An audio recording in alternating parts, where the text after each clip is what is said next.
Alright, you guys should be able to see my screen. You guys should be able to see me talking. Yeah, that should work alright. So what I'm working on right now is, I might have to move that a little bit. Hold on one second here. I have to just fix that just a little bit. That's probably a little better there. Okay. So, what are we doing right now in the Professional Linux Users Group? We are getting ready for more labs and more fun things. And one of the things I've been working on is all of our integrations over for the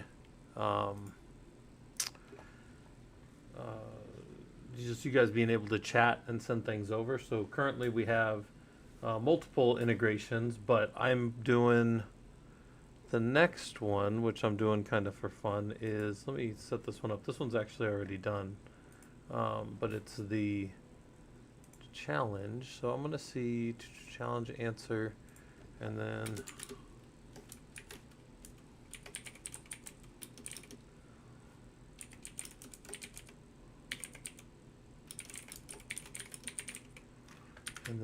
I might have to add one.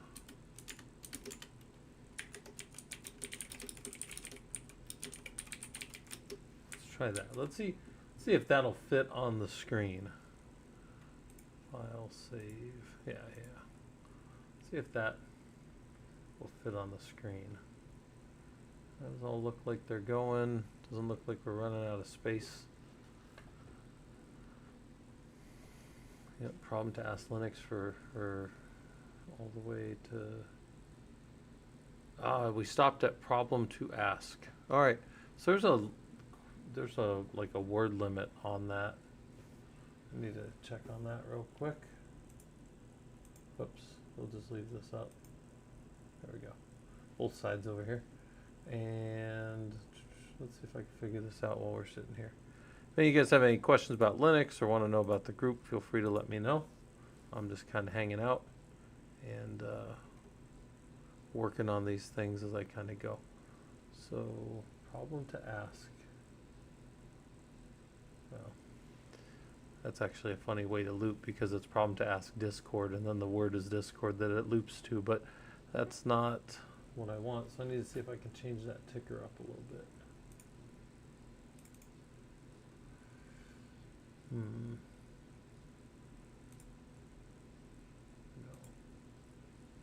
Read from file, text, sure. None. Let's see if there's a filter on that that's forcing that to only be so long. Width, limit, height. We don't need any of that. Let's add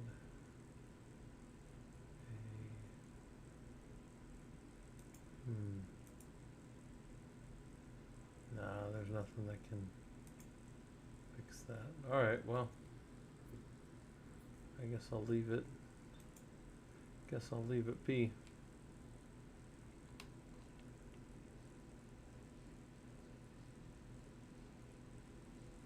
Alright, let's go clean. I'm going to clean that thing up just a little bit.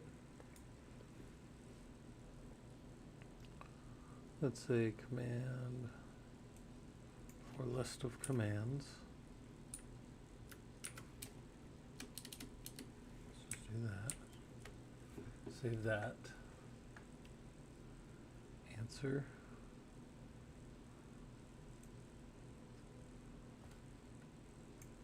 Answer.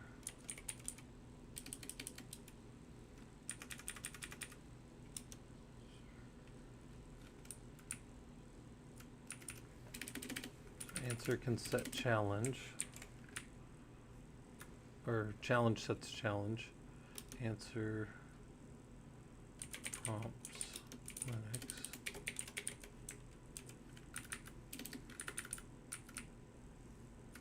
Let's take those spaces out for saving. We're saving character space.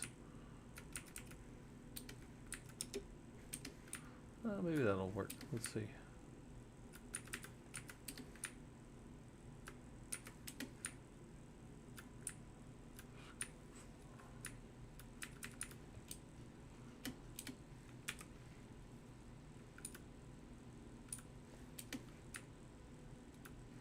All right, let's see if that's better. Does that fit everything? Problem to ask Discord, AI to trigger AI chat. In progress. Okay, so we ran out of space right at the end with the in progress, but I can pull that off because that's pretty much done. We just have to build a Linux box out again and set some of that stuff up. So there's a little bit of that to do. So why don't we just duplicate this session over here, and we'll do a little bit of Linux on the side while we're doing some other stuff. Also, I'm going to probably play some Brotato, so I left that up. Let's get in here. And we already have a screen attached, so while I could use that screen, I'm just going to make another one. And then this screen will be my, just say, like my AI work. So, right. And then become root. Script llama from Etsy hosts. So the old llama server was 182, so we're probably going to need that. We're probably going to need some of this information here in a little bit. So let's go and do a little bit of work in the lab. So one of the things in the lab is, I believe when I deleted this box, I saved the machine. So let's go see if we can quick create llama from this. If not, I'll have to just recreate it. It actually isn't that much work to recreate it, but then we'll be able to pass everything through and do all the stuff that we want in the normal system. So let's see. Why is that llama 1? Does it not want to take the same name as the other one? Let's see. See if we can assign the properties to it. He can just be llama. Okay. Let's go see his memory. He's got 32 gigs of memory. Yeah, we knew he was going to be a big chunky box, so that's good. And then he's got 32 CPUs. Yep, that's what he had before. But let's go see what his other, in fact, before we even do any of that, we can just go real quick. Oh, he's coming up. Let's just ping him and see if llama comes up, or is he hard down? Do we have to configure him and all that kind of stuff again? I don't remember the state I left this in. I thought I probably would have saved it as a base system, like a snapshot before I went, but we'll see.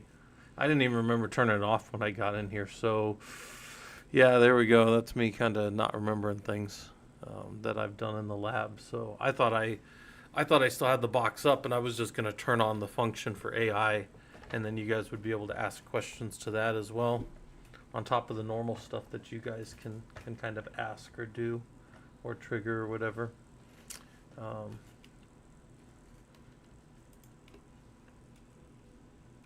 Let's okay, he's up. So he's up in some way. We see him over here doing some kind of base stuff over here at the console. Looks like he's coming up. His performance shows that he's got his CPUs up. Okay, good. So that server's up as far as that's concerned. Let's see what we did with him. Oh, I hardened this box, so well, that's fun. Oh, I don't know what my password for it will be.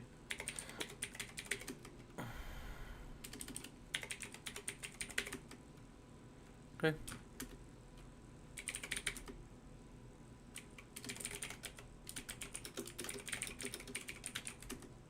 All right, so llama's there. Let's see if it's running. So, and it looks like it's enabled, but it's dead. So we'll give it a little bit of time here, a few seconds. And is it dead for a reason, right? No, it looks like it's fine. Okay, so that part's up. So let's when I originally set this up, right, which was a few months back now, the Llama was designed to go, so we went from our streamer bot into a speaker bot, right? So streamer bot's over here, and we had commands that would go in, and you would ask it questions, and then what would happen is you would ask, like !ask, and then it would send some info over. Well, I can still use that, right? I can still use that command, ask, and then I'm just going to have it trigger maybe a different way. So it's going to trigger, it's going to do all the same things, but it doesn't need to do all of this write out stuff like it was before. We'll probably just go ahead and roll it in here, and then you guys can just ask it questions and it'll pop up back here. The questions will also pop up, anything that we do will also roll over into Loki because we set it up for that as well. So that's good that that's up. Let's go check our SSSNTULP, and we should be able to see if we just want to do some testing here. Let's just make a new screen here.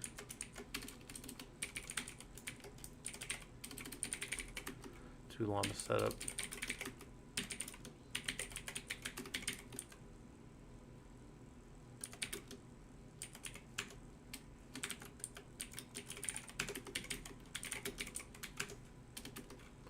So this was my original write out for the llama, but we're going to check this real quick and just see if we can get a basic little response to pop, right?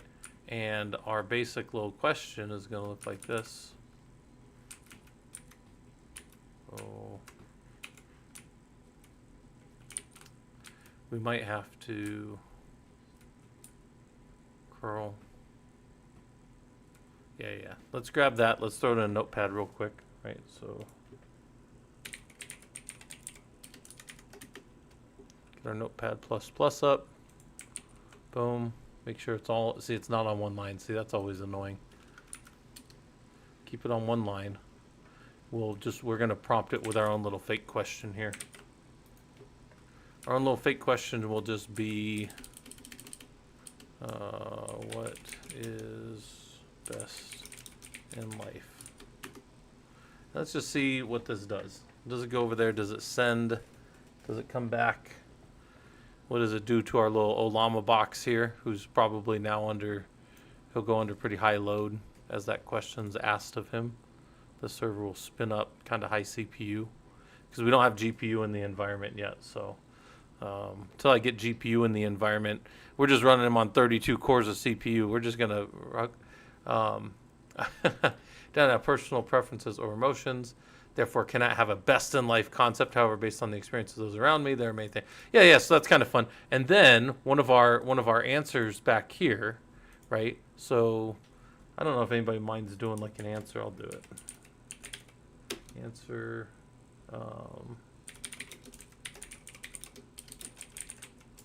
Right. So if we do an echo hello stream, that should pop up back over here, right? So I echoed hello stream to the stream.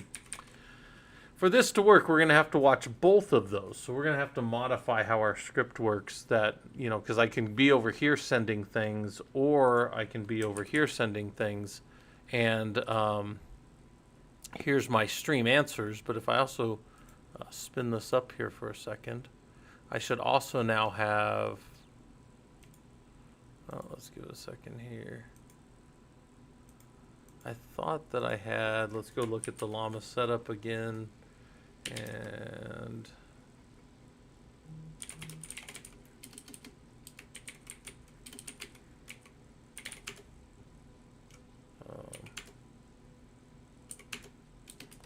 let's go look in here. Llama answer and llama output are also going. But maybe, I wonder if it's not in real time. Let's do a second one of those real quick. Oh, you know what? Because it didn't go to that file. So, okay. So I need to write. Let's just go to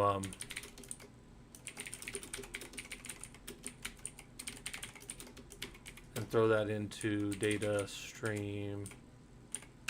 Right. Llama output. Actually, both of them. Actually, it's funny. Both of them get written to the same place. Both. Well, but I think the llama answer. Let's go look at. I gotta look at how this is. Hold on. How is this? So, llama answer, and then we read the lines back from llama temp. But llama answer is the one. That's the question. So that's the. This This is the raw input from the user. And let's see. Read lines llama temp. Am I also reading that up here somewhere? I would have thought llama output would have been. Oh, you know what? That's, yeah, that is. Hold on. So llama answer. Okay, so llama answer is what I want to catch.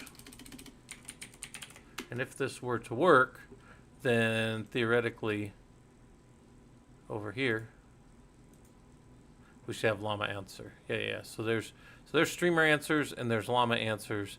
This is my llama answer. Okay. So what we have now is the ability to send over any of those things. I need to change the trigger for AI, and then you guys can just ask the AI anything. And then we need to modify our IO notify here to probably just watch an input directory, and then probably just watch those 2 files instead of just the one. So we'll have to modify. So this was my llama watcher, and then we have a separate one that runs over here for these ones. So we'll have to modify that as well. But over here, you guys can see the llama answer. And then if I were to split this out, this one could also be logs, and this one would be stream answers, let's say. And this would just be the question. So this would be, yeah, stream answers, and then that logs would be llama answers, and then we would just roll through those as well. All right, well, that's good enough. That works. One that I thought was really fun that I don't have set up right now, but I did think was kind of fun, was on llama. We were just doing btop-t like this, and then we were keeping this up as well. So then as we were watching, something get triggered, then I might have to run. Yeah. That got resized pretty nice. And then we could just run that there. So we could have that one there, that one there. Hold on, let's make it a little bit bigger. A little taller. There. That one could be there.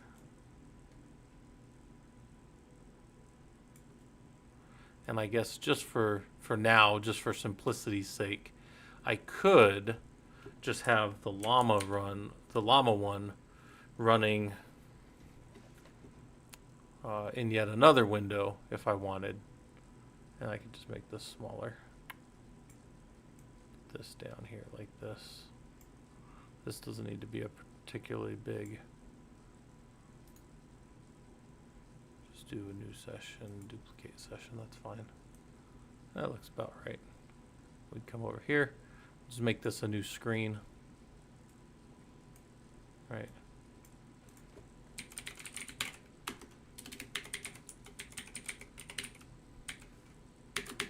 If I can remember my password. We don't need a new take a new screen because we don't really need anything else. And this one could be our, just for this would be our AI output, right? This would go back to spinning because then it would have all the different things that we were doing. It might make more sense to have the stream answers on the left. So we'll leave this here, go here, okay. Host box in my environment. And then what are we going to do from here? We're going to jump over to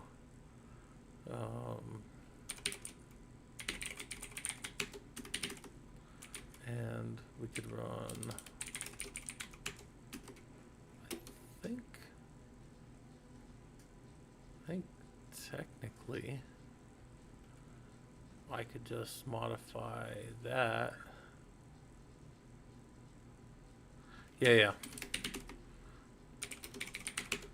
You guys will find out that I just steal stuff from myself all the time. Right? This is my old stuff, and then I just go modify it for whatever I want. We should change the Prolog group to be, yeah, there you go. So if you guys don't know, we have a professional Linux users group, prolog.org, and let's take this, let's do something else with this. We're going to do, oh gosh, T-A. There we go. And actually, yeah, that should be fine. I don't know if I got anybody here that wants to test some things for. Oh no, hold on. There's one last piece of all this. And by the way, guys, I showed everybody in our Discord a while. Well, the people that came, how to do this a while back, and I have no problem.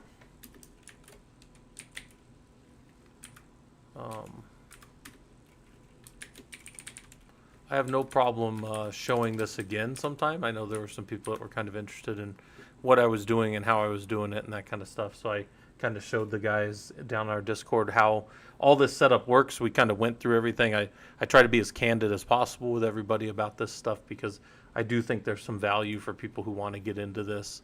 Obviously, I don't take streaming super seriously, but I do take the teaching of people Linux extremely seriously. And that's kind of the goal of why I get on here and show you guys any of this stuff. But if I go over here, yeah, so that's all. That should be good for AI. All right, I think everything's set up. I'm probably just going to do my own commands. But if anybody wants to, Veer, you said you're getting a 403 forbidden for the shop link. That's. Are you talking right on? Are you talking right on the? You gotta tell me where, Veer. Is that over on the YouTube side?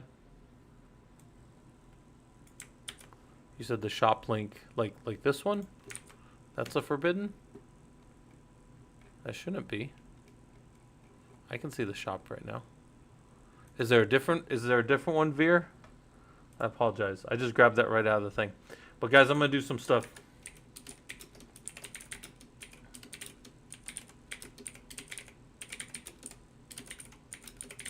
So we'll ask the AI something dumb, like where do baby turtles come from? You see it get received over here on the far right. You see the system spin up on the CPU pretty wildly. And then we should get an answer over here on the far right. And then also it'll pop up in the logs later. And it'll say this. Hey, baby turtles come from many sources, including this and this and this. And then we should see that, yeah, the system processed all the things that it could. And then if we were to stay on logs, we would see, oh, there's Ranger Cam. I'll make that a little bigger so Ranger Cam comes down. Okay. Let's refresh that. Refresh that. Refresh that. Yeah, there it goes. So I need to, maybe I need to hide. Let me see if I can just, because we don't care in the log section here.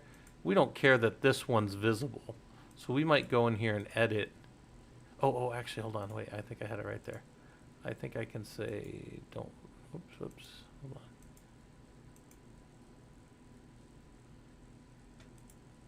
on. More. Can I just turn him off? All right. We are going to refresh this page without saving because we don't want to see that. What happened here? Edit. Let's discard. Let's just go back here. Logs and apps. I'm going to reset secure to be, what was it, llama answer? Yeah. And then I'm going to see if I can just, oh, actually, hold on. I might just be able to grab him and put him above.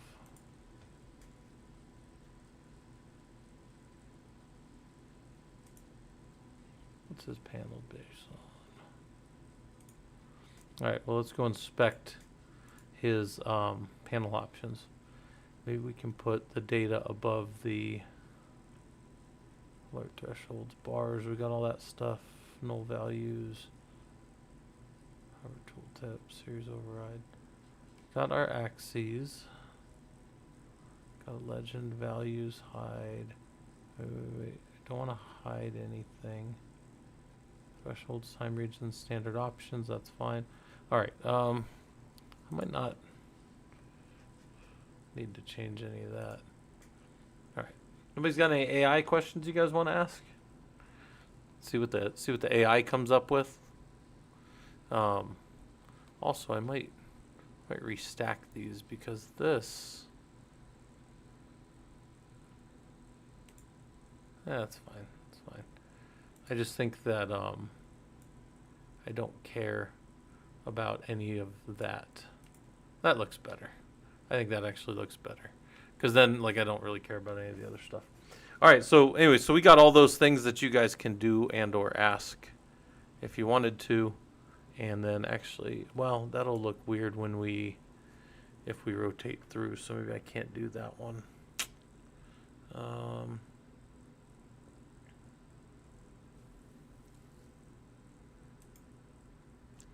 Yeah, because none of the things will show up right. Oh, what happened here? We lost our Grafana. All right. See if we get back in and check on Ranger. How's Ranger doing? Ranger is not in the bed. But maybe we can get away with this. Hide that. That doesn't matter. There we go. So now when it spins, that'll be fine. All right, and then that down just a little bit.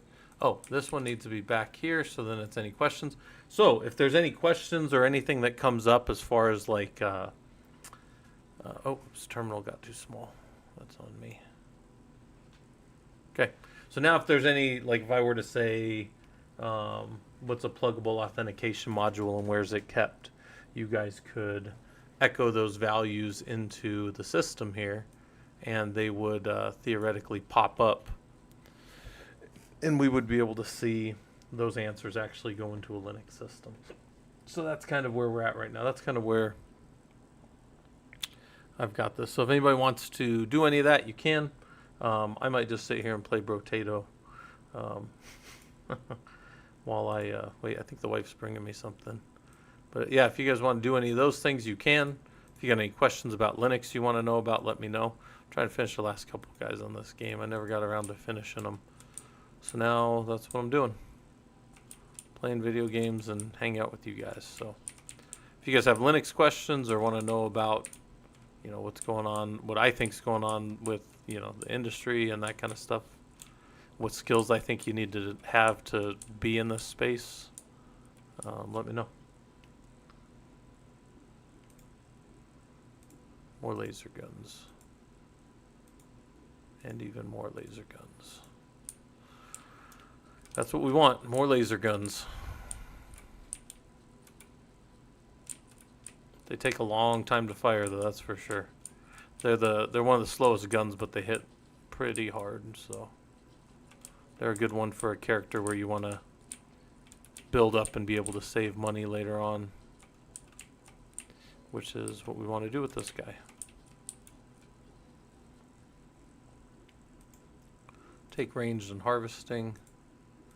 We'll take that. That's a pretty good start to the run so far. We're getting a good amount of guns. We're getting a good amount of different things. Ranger's up. Ranger's up and about. Oh, yeah, Tuber. Yeah, I forgot about that. Guys are down in the group study, aren't they? Yeah. So, you know, that's one of the nice things about the group is you run into other people that are doing systems work and trying to get these same type of skills that you guys are developing. And, you know, maybe you go... I think there's some people that have made some pretty good friendships in there, you know. Not that, you know, like my dad used to always say, you don't go to school to make friends, but it's not that you can't make friends. It's just that's not the original goal. Also, I think the wife might be here. I think the wife might be here somewhere. All right, we're going to hold on to that. And we'll keep going. So, all right, I'm playing video games. You guys are answering questions, or you can challenge the group. You can ask. If you do an exclamation mark challenge, you guys can change the challenge question down there, and we'll switch topics. Oh, you know, I didn't realize. Hold on, I didn't realize this was over that. I'll move that up a little. Move that up just a little. All right. Move that up just a little. That up just a little. Okay, good. There we go. All right. Yeah, good. I didn't realize my chat was going behind over there. Well, yeah, it's not too bad. But you guys can still, I guess you guys can still kind of see that. I guess I could drop that. Let's see. Could I drop that up at the top here? Hold on. I'm going to try to find. That would be too bright. That might get in the way. Now, if we cleared the screen every time, that would probably be a safe place to put it. But we don't clear the screen every run, so I guess I just keep an eye on it and clear it after. But I think that looks okay on the top there. So then you guys can ask questions if you want with exclamation mark challenge, and see what the group can do better. No, I definitely do not want to restart the run.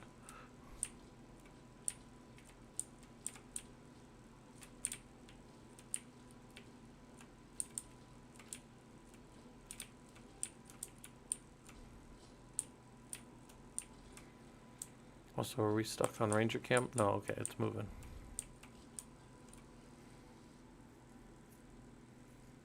That's a pretty good weapon. That's a pretty good thing.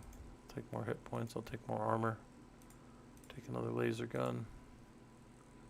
And another laser gun. Alright. Now we start holding our money, because this guy's job is to save money. If he saves money, he hits harder. So we're going to start trying to save up some money so our guy hits really hard. And really the goal is you got to be able to deal with... there's a few boss waves, and then I have a few like horde waves of enemies, I guess we would call them. Horde type waves. So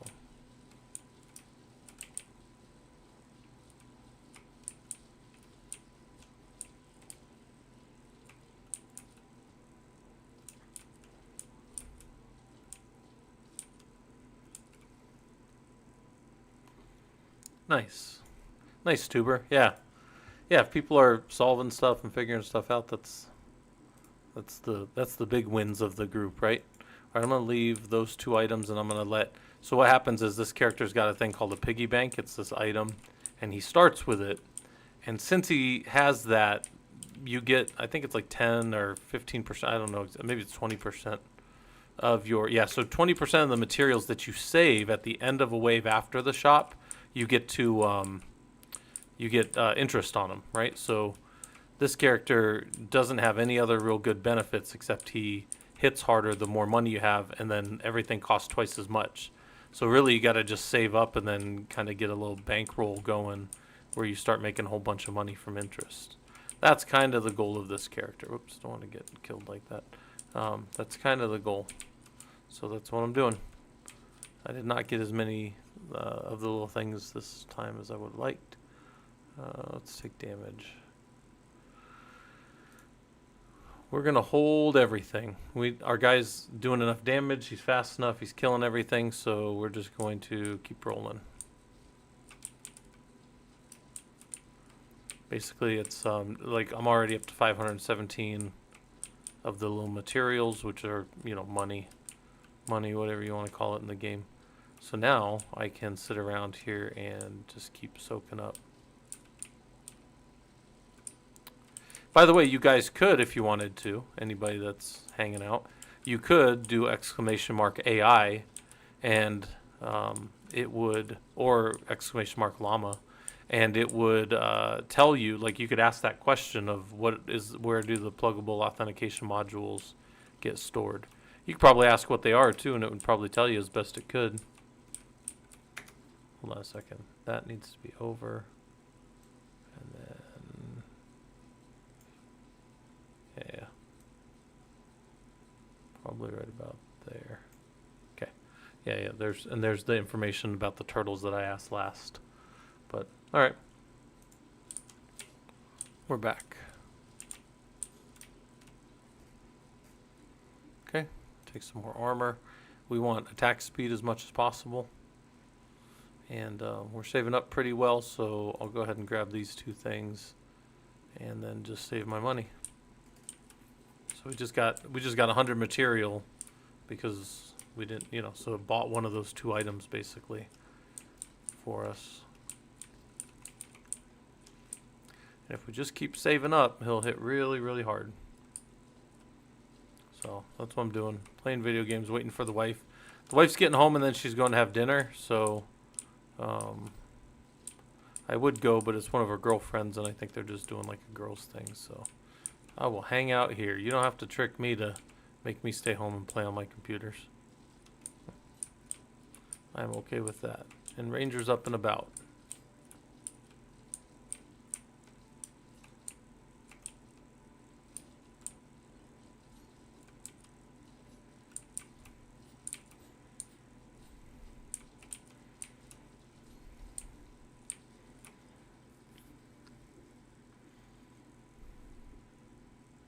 Let's go with more range. We'll take the 20% chance to find an extra item in a crate. Boom, and then get more when we find an item. And we will hold on to these things because they'll be useful. But now we have, this is one of like this level's kind of like a test if you are doing enough damage or not. If you're not doing enough damage, then you'll have a hard time on this level.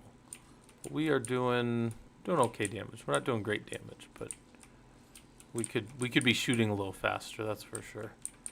But we're doing okay right now. Yeah. As long as you're taking those guys out, you don't get overwhelmed. If you can't take those big whale guys out, then what'll happen, or I think they're whales, I don't know what they are. If you can't take them out, then their little spawns will just kind of cover the whole map, and they're super annoying. So they drop these little eggs on the ground that are kind of a hassle, so you want to take them out if you can. I'm down to the last 10 seconds, so I'm going to not worry about them as much. We'll just let the one spawn, but one is not that big of a deal compared to maybe what could have happened there. We'll take some harvesting, that's fine. We'll get the lost duck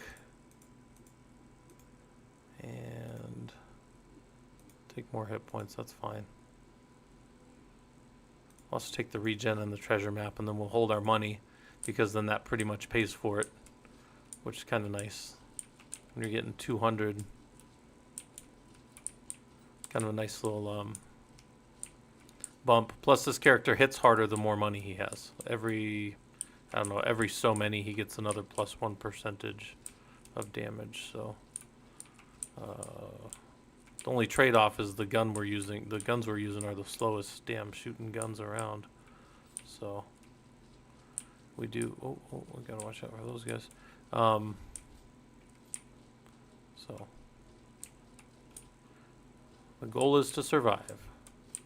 Run around nice and slow because my guy's nice and slow, and survive.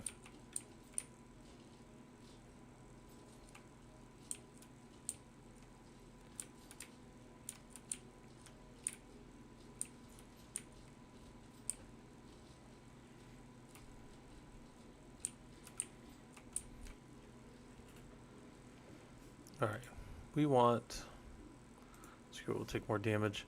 We want attack speed for sure, so that was a good pickup. And then we're on our first horde wave, so this one can get us, this can be a problem. So let's take more damage, well, we'll see. And then we'll just hit through another enemy, and then we'll save, so we'll have 200 extra, which will be nice. And then all we gotta do on this stage is stay away from everybody and stay alive. Also, since I picked up that freaking fishing lure, that was my own doing right there at the beginning, where I almost got don't die. I almost died right at the beginning because I made extra. Oh, there we go. We weren't shooting fast enough. All right. But anyways, yeah, so this is what we're doing right now, guys. If anybody's wondering, you can ask questions and they'll drop into Linux, or you can answer the questions with !answer. You can ask questions with !challenge, and you can ask people in the community things, or you can do AI and let's see what the AI says. I'm going to do an AI command. I'm going to test it over on the YouTube side.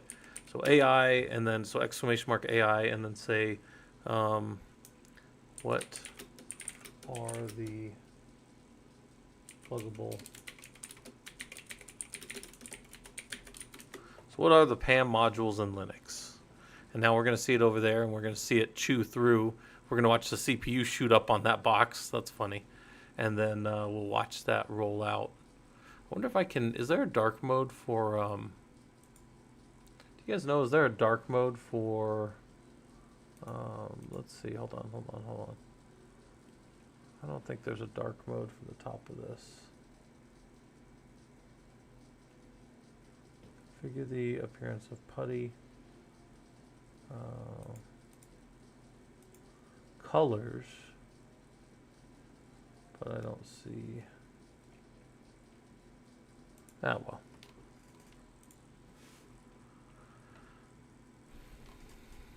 Can you explain the PAM SMB module and provide an example of it to be used to an SMB server? Interesting. That's not the response I would have expected.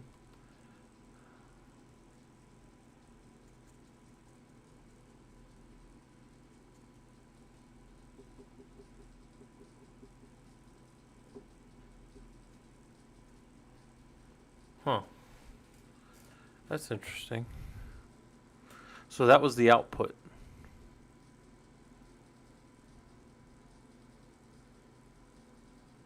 Huh.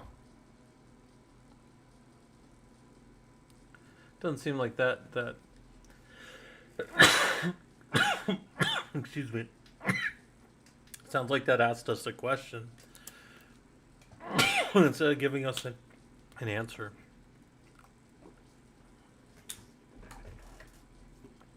I'm going to ask that again.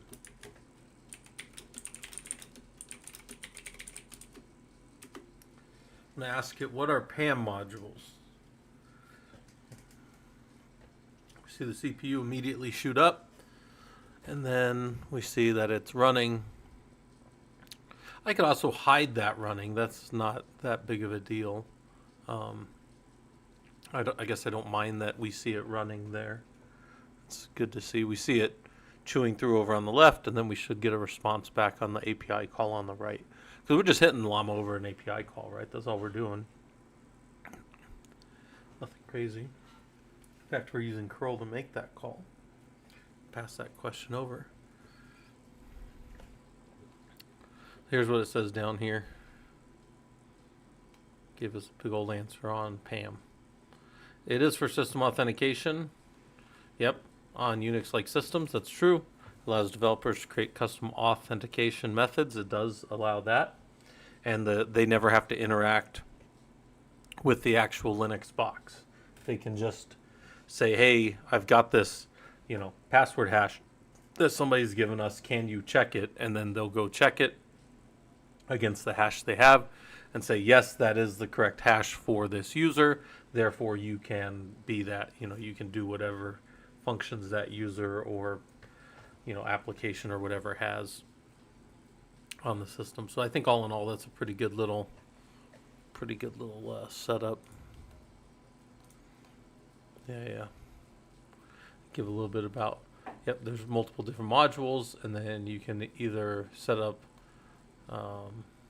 You can set up all these directives and stuff.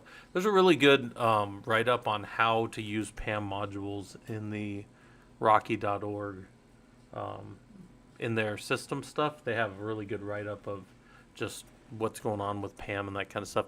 I make the guys read it in the Prolog systems. I think in the systems engineering course, I had them play with PAM more. We touched it a little bit in the other course, in the Linux admin course, because you got to understand PAM a little bit, but you don't have to go in and set PAM policy with SSHD or something if you're not dealing directly in the security side of things, right?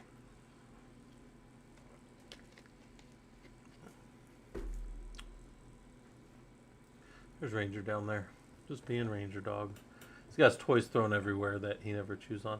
Also, it looks like the wife just got home. I saw the door open to the garage and shine light down the hallway, so that's kind of funny.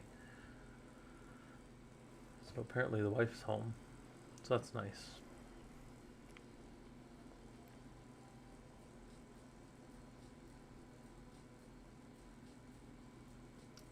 But the pluggable authentication modules, where are they kept? Okay, I'm streaming up here, but you can still come up. Let's say answer. That's where most of them are. Pam.d. Or I guess you could just do. Yeah, actually, we want to get a light set up. Thank you. We want to get a little light set up so that she knows, like, if I'm in here doing stuff. You can hang out for a little bit? Just for a little bit. So I have it all set up. Nobody's using it right now. But I have it all set up where the guys can send, they can send questions in, and it'll go to my little AI, my llama. I don't know if you know about llama, but it's a large language model, right? So it pretends to know things like an AI, right? It's what most people mean when they say AI, right? So then they can send in answers, and it'll go to the Linux boxes, and then it'll execute on Linux box. And then they can also... Oh, and then when they run the Olama... Yeah, no, I'm talking right now. I'm explaining it to you, but I'm talking to them too. When they run the Olama, I've got a little screen that shows up that shows how much work it's using. Because normally AIs, we run them in like GPU chips on, you know, the big HPC stuff that I do. And they... You guys should see my wife. She is just totally spacing out right now. She's not listening to me. But so hold on. So then, you know, the HPC systems, normally we have GPUs, but I don't have any GPUs at home here because they haven't come out with that little box that you said I could buy. Remember that one I told you is like $4,000 that I'm going to buy for everybody? Yes. I know I told you about that. And it's coming out from NVIDIA. It's not out yet, but it was supposed to be out in May. Well, anyways, that box would have GPUs and it would process faster, but we are forced to just run off of my CPUs. So then we watch the CPUs kind of explode because they're chugging along, not designed for the workflows that I'm doing. But you know what? That's that old saying: if you can't tie a knot, tie a lot. So just throw more processing power at the problem. Oh, Runamucker, yeah, I'm gonna get one of those. Yeah, the wife already authorized. I can get one of those when they come out, but it's not out yet. Yeah, Tuber, she definitely puts up with me. So she's playing Spider Solitaire, and she brought me a drink. Yeah, I'm gonna get one of those, and we're gonna have it in the Prolog labs for us to play with. It'll sit on top of my dusty server architecture in there. It better not be dusty. Oh no, it won't be dusty. The wife said it can't be dusty. I'll never let it be dusty in there. They've seen pictures of it when it was dusty.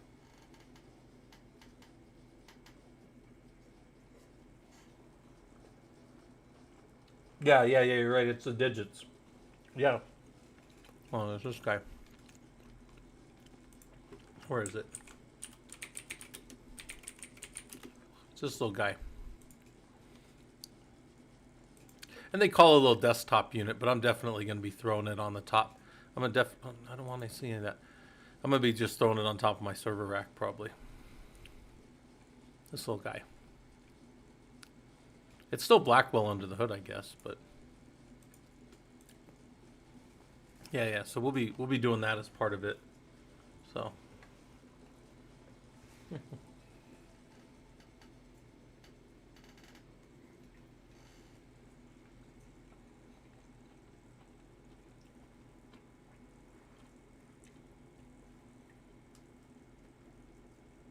If you guys don't know...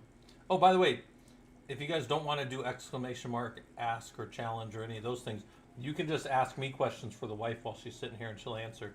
She is the senior IT person of my household. Well, she's been doing IT longer than me. Granted, it's been help desk the whole time, but she's been, what, 20-something years of help desk now? Almost 22. Oh my gosh. She started at the help desk doing that before I got out of the Army. So,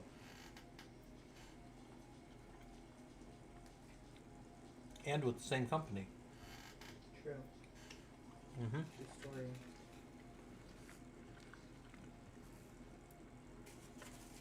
So guys, I'm also eating now too, so if you have questions, or if you want to ask a very, very senior help desk person about being polite when the customer is obviously very wrong.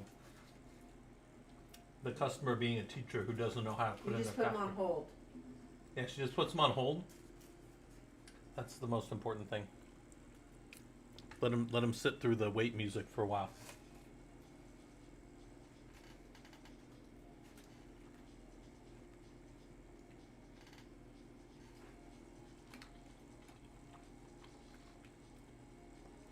Yeah, I called the other day, and I got the other woman that works up there, and she didn't realize it was me, like my wife's husband.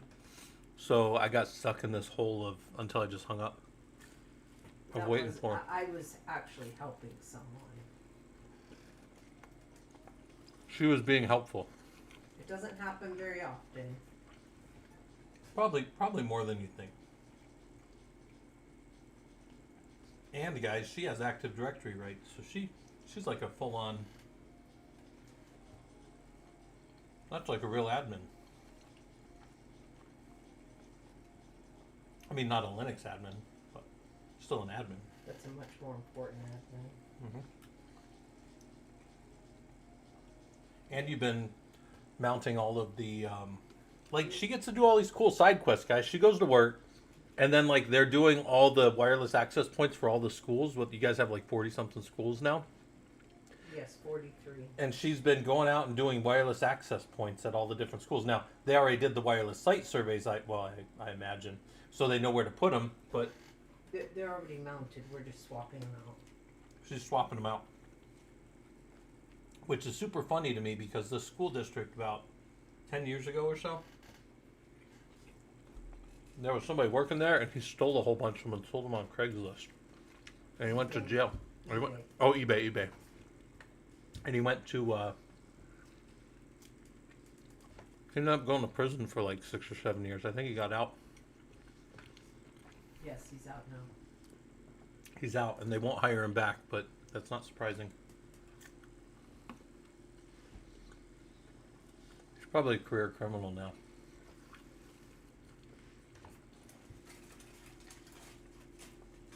And you guys want to know the saddest thing about that? Well, there's a lot of sad things about this story, but when I first got out of the Army, I worked at this high school called Peoria High School out here. And this kid was like a 17-year-old there. And he would always follow me around and ask me computer questions. I'd be like, I don't know any of that crap. And then I got him a job with us as like an intern. And then he just kind of stayed on. So in some ways, I'm responsible for all that stuff getting stolen in some indirect way. Because I'm the one that told him to come work for the school district.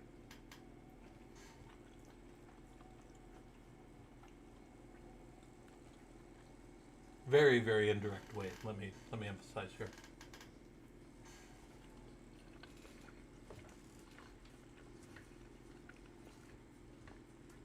All right, wifey. Nobody's typing. I think everybody wants me to just. Knowledge dump on them. No, they probably don't want a knowledge dump.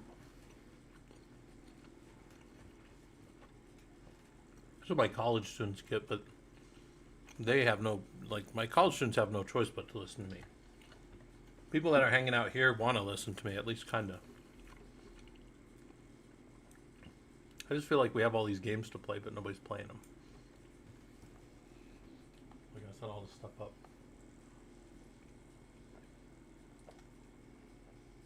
But, oh well. Hey, I got my VPN access working today, though, for that government job I'm doing. Yay. I've been waiting on that for like. Well, so here's the funny thing, right? Like my access for VPN got set up, and then I go to get into the actual system and I can't get in, and I'm like, well, that makes sense. I haven't done this last little thing. And the guys that like all the guys that work with me are the admins, right? So they're all checking my account and they're checking the var log messages as the errors are coming in to see. And I can't troubleshoot because I'm not on the system yet, right? So all the guys are helping me out. And they're like, hey, is this your access number or whatever, like your common access card number for your government ID? And I'm like, yeah. Then they go, it has a D in front of it, so that's how they deactivate people. They put a D in front of their number. So they had to have some other guy in our team. It's like work order, ticket, sit for another 2 weeks. It's ridiculous, but I'm very much closer to getting in. I'm very much closer to having all the power.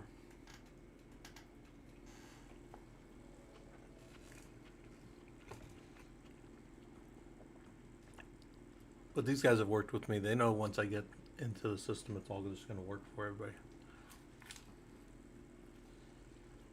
That's why people hire me. Because even if my stuff's janky, it still works. Yay. In case anybody missed it, that was my wife cheering for me. In a very wifey way. True story. What are you playing? Spider Solitaire? Yes. No. Yes. Yeah, that's Spider, right? Yeah. Yeah.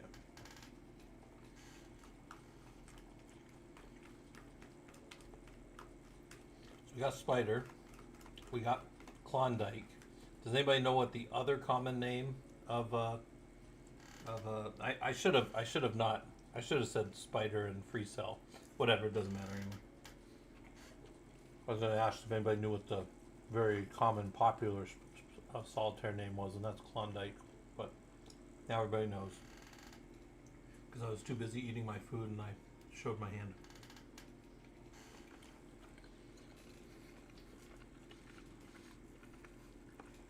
When's that dinner? 6, you said? No, I gotta get going. Okay. I said 6 and it said sexy said. Oh no, it's I'm meeting her. Okay. See you in a couple hours. Yes. All right. Yep. Guys, we're back. We're alone again. The wife's gone.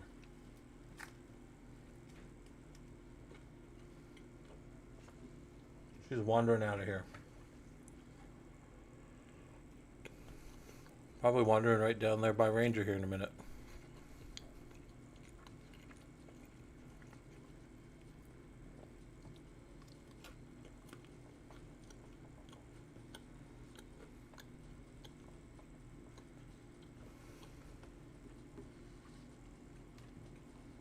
I need to move where this thing is.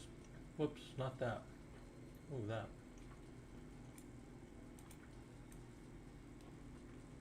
Move this thing back down to the bottom. There we go. So if you guys have any questions,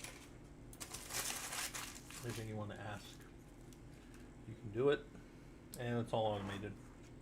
I can just sit here and enjoy my little pollo bowl from El Pollo Loco that the wife brought me.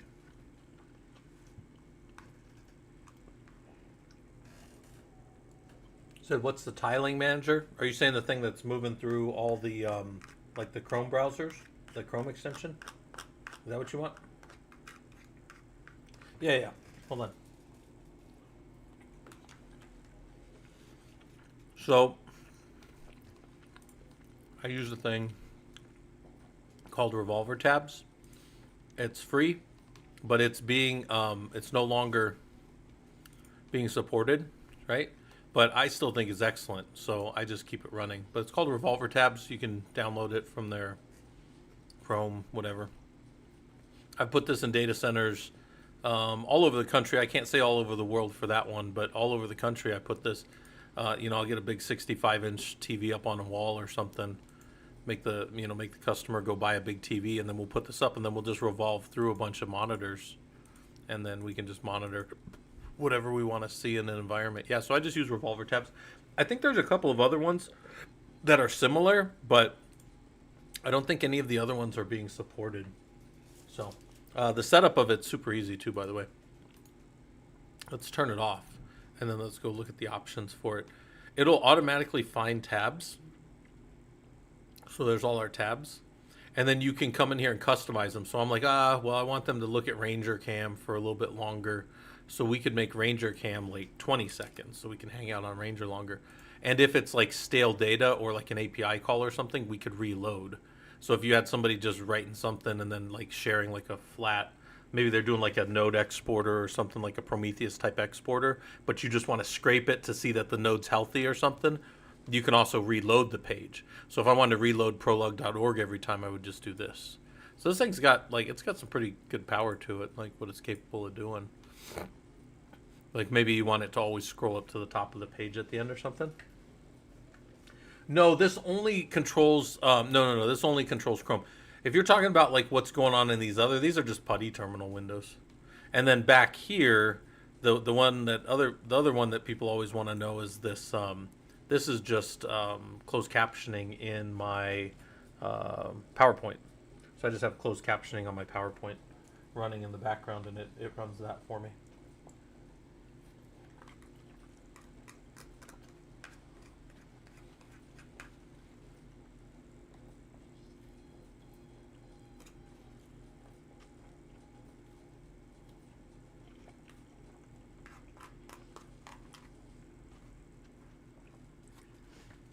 These are all just, so this is PuTTY with screen, PuTTY with screen, and this is PuTTY with screen. But this one's looking at BTOP on my Llama server. Llama is it runs large language models kind of as a service. Llama is super easy to set up too. One of our guys has a lab on Killer Coda. If you guys want the lab, like if you've never built your own little Llama or a large language model, he shows you how to do it. It's really super easy. And then the other things that are going on in the environment here are I'm taking commands out of both Twitch and YouTube, and that's pretty straightforward. That's just coming through a tool called StreamerBot, and I can just have the commands being sent in from both Twitch and YouTube, right? Twitch and YouTube messages, and then they come over into actions, and then we trigger a bunch of actions, and then we're just catching those actions over here. So on the right, we're looking at anytime anybody does !AI and asks a question of AI, this Qwen 2.5 model will run, and you'll see this system chew it up over here. This system will be high CPU load, excuse me, and then we'll see it pop out over here. If any of you guys do an !answer, you'll see a Linux answer drop right here. Well, you did AI, but you got to ask it a question. So AI and then some question. No, you did. You definitely did it. It just didn't. You didn't have a question. I think there's a timeout on that too. Let me see what the timeout is on that. What that means is it just doesn't take a command for a few seconds. So there's a 60-second global cooldown, and users have a 2-minute cooldown. So I might say over here, I could do it like this, !AI, what is a LLM, right? And if I ask what an LLM is, then it'll pop over there. You'll see the CPU spin up in the bottom left. Hold on, I gotta eat one of my pieces of my quesadilla while I'm talking. There it is, chewing up that problem, maxing out the CPUs. It's got 32 CPUs, so we're really pushing it. You can see the CPU usage going up super high. And then it comes out over here, and it tells us an LLM, long short-term memory. That's not exactly right. It's a large language model. It's a machine learning tool that can process and generate. It is doing those things. And then here's some things that an LLM does, right? And then also that answer comes over here, and we see it through Loki right here, which is what I was trying to get. I was trying to get Loki to just kind of look a little better. I kind of want this page like this. And I really want to get this off of here. If I can do, oh, I'll play with that.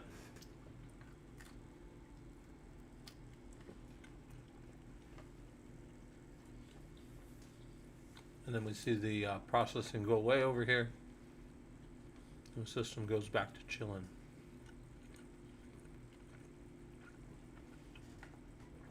So this is just us kind of hanging out. Not working too hard because, one, the wife bought me some food. Two, I've got a bunch of college stuff I got to do. I've got to grade a bunch of stuff for my students. I have about 120 students, so I mean, it takes me an hour to do all the discussion posts for the week, right? Because that's like, I mean, you have that many students, so you're going to spend some time grading all the discussion posts. And then I got projects this week to grade, so I'm going to probably be doing that for a couple hours later tonight. I can't obviously do that on stream because of FERPA issues, right? Which is a government. Well, one, I wouldn't do it because, you know, that's pretty tasteless. And two, it's against the law. So, you know, the first one overrides the second, but the first one's, you know, it would be, you know, pretty shit, for sure, at least callow to do that. All right. But yeah, you could definitely do exclamation mark AI and then a question, and we'll see what it does. I asked this thing a little while ago where baby turtles come from. Surprisingly, I think it told me something about mama turtles. Not 100% sure though. But it's something like that.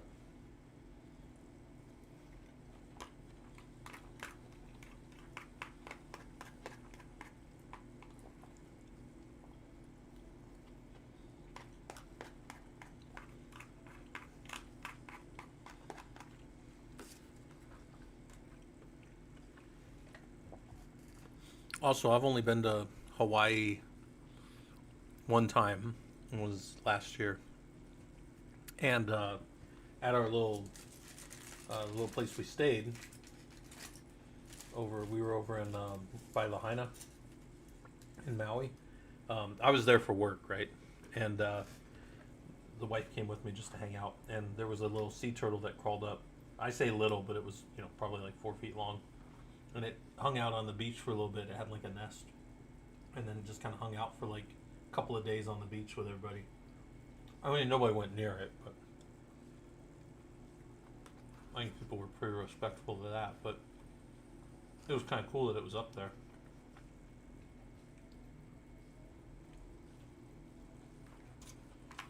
Just hanging out doing sea turtle things, I guess.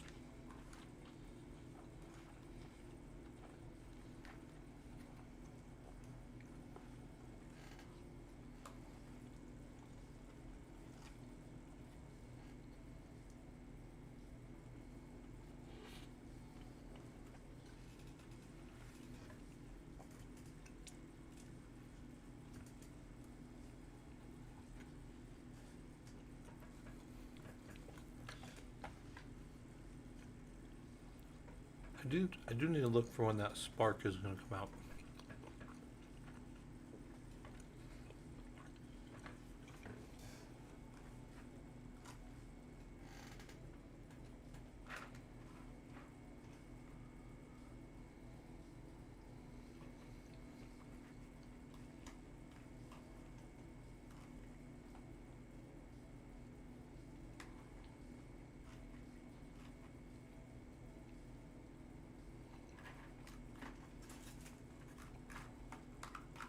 Sorry, I'm trying to get all the last of this rice out of the bottom of this thing.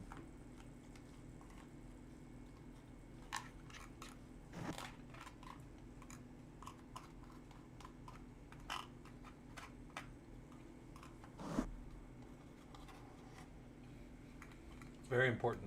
Get all the rice out.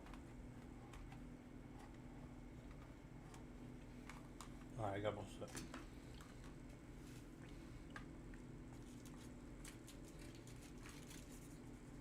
Yeah, so it's actually funny, I'm complaining because I'm too overemployed, right? I got my college stuff due.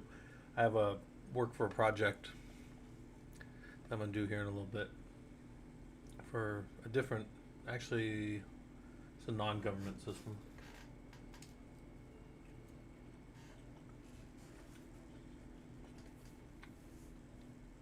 But it's healthcare, so it's hard to tell. I mean, there's some still pretty stringent security stuff going on there.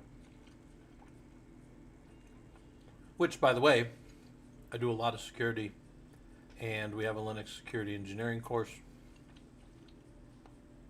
That's free. It's in our Discord. The goal of that is to get you guys into doing security, right? I mean, if that's what you want to do.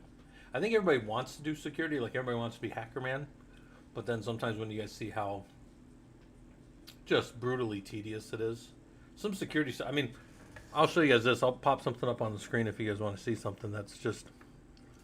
I mean, it's brutally tedious, right? Let me see if I can find my Stig viewer.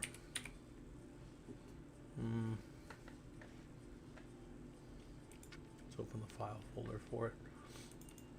So I'm gonna pop something up that's kind of bright. I apologize, guys. There's no way to watch this in a brighter or in a less bright mode, so I apologize. I can make it a little smaller so it's not as bright. It's still a bit of a flashbang, I know. And then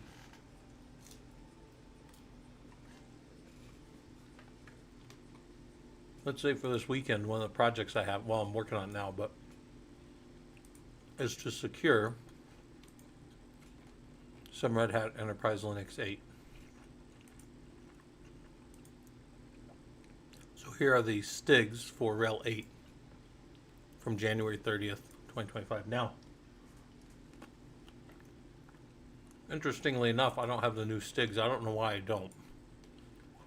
But I don't have the new STIGs, so I actually need to go here. I'm going to remove this STIG. And I need to go get the new STIG for my viewer. I'm going to come over here. Go DISA, STIGs. I want to download the new STIG. If you guys have never seen this process, this is fun. Not super hard. But when you do the report, when you give your customer the report, you got to do the right version of the STIG. So let me go grab this real quick. And we'll import it in, and then I'll have the new version. Also, I thought my 9 is not on the right one either, so I'm going to go get 8 and 9. So we want to go to the library, which should be right here, document library. And here's the newest release STIGs from whenever. Well, maybe the January ones are the most recent. Oh, we'll go look. Red Hat. Whoops. Here's RHEL. All right, so RHEL 7, they have some March ones. Let's look at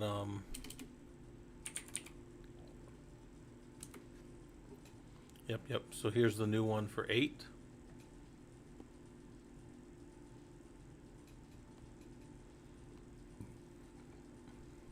And here's 9.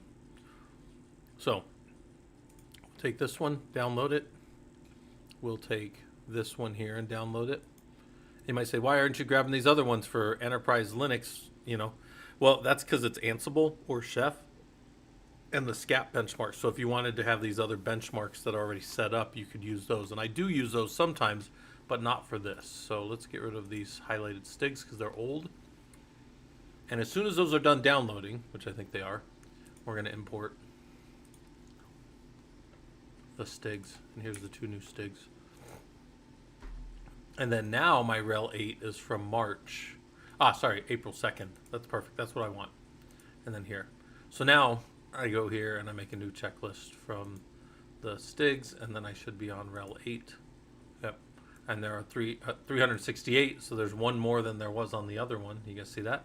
And if you didn't catch that, that's okay. It's just one of these things that I tell you guys, like, people think security is all fun and hacker man stuff, but it's a lot of tedium. So then I'm going to take this and I'm going to harden my servers. I'm going to pull out a report and put it in here, and then be able to report this up to my customer.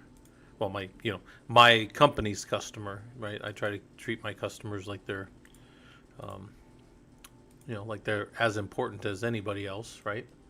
So, yeah, here we go. So,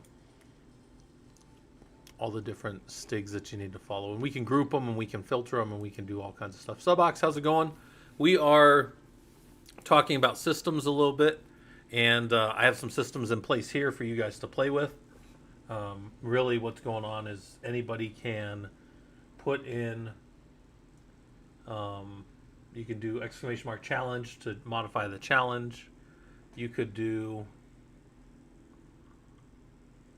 Yeah, Chingopot. A lot of it. So yes, yes. A lot of it is so. Yeah, the tedium of changing the things. Yeah.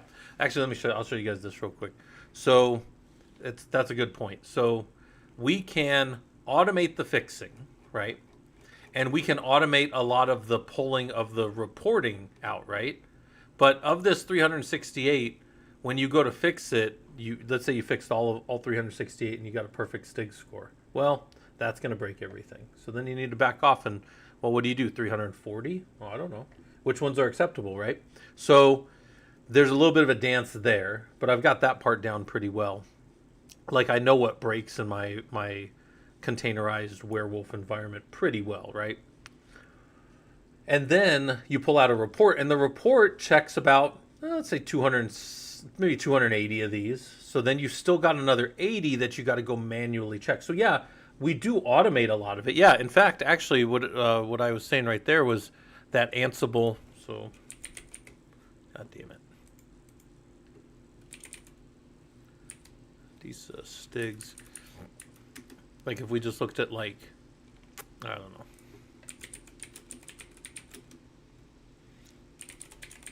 We'll go back to DISA Stig's library that we were just in. Yeah, the automation of it is actually it's all done. Like this is a known. Yeah, this is one of those things we can call a known quantity or known whatever. Yeah, they got Ansible to fix all kinds of stuff. But the problem with Stigs, I will always tell you guys, this is the problem with anything there is. It's the same question where we go and we look at it and we go well shit, we already know how to Stig a SLES server at SLES 15 all the way up. Why don't we just send it out of the box like that? And the answer is because it's so locked down, no user will ever use the thing. Imagine trying to give your grandma a server. Just imagine trying to give your grandma a Linux box, right? A Linux desktop. And let's say you could train her up for a week and get her going.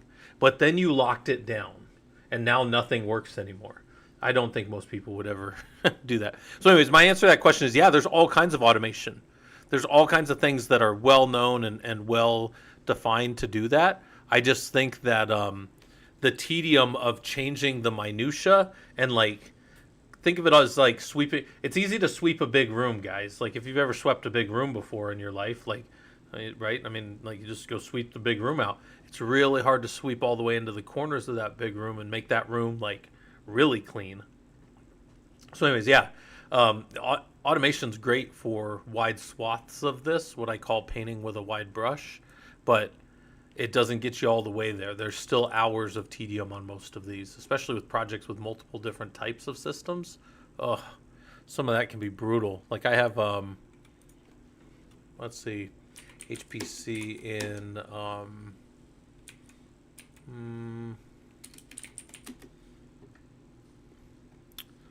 where's that high performance one that we were using? Was it 223 we use? Let me go check. I loaded this up in the Discord the other day for everybody.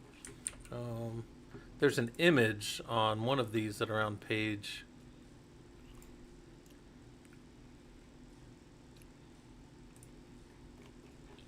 See if I can find the drawing real quick.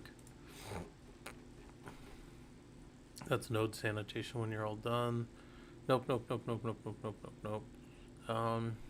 have a good model in here. Yeah, this is actually the model that we use a lot in my company when we show this stuff to customers. Like if you're saying like, Scott, hey, how does HPC get secured?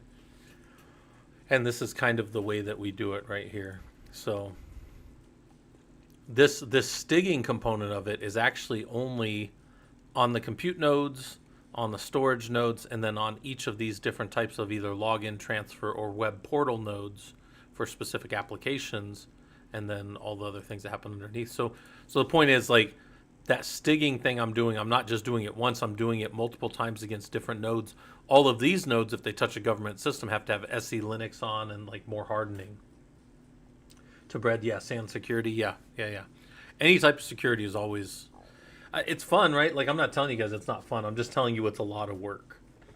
Like don't just think like I sit here with my hoodie pulled up going hacker man, and everything's done. There's some true tedium to securing a system or securing a set of systems, right? So, but any of you guys that are wondering, you can do exclamation mark commands, exclamation mark challenge. Challenge will set the challenge down in the bottom right if you want to ask the community a question or something. Exclamation mark answer will send information into a Linux box on the top left.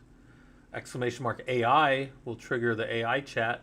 You can ask the AI something. You have to ask it something. I should say that you should give it some kind of, question or whatever. Yeah, Chingapod, that's what I'm talking about. Yeah, you automate this thing and then you have to do some testing, because you have to turn one that I just generally get turned off on compute nodes is FA policy D. That is one that just can cause some problems, right? There can be some things that don't run right. So, Subbox said you're up to week 4 of the course with Uni offensive security for the last 4 months in Cali, so some of it's tooling. Nice, yeah. Sub. Hopefully that stuff's useful to you. There's some overlap. I would hope between what we're doing and any kind of security stuff you see there. I mean, the security stuff is it's a lot of the same stuff over and over again, right? There's not a lot of reinventing the wheel. There are some radical things that come down every now and then, but for the most part, like learn the basics and then go work on changing what you want.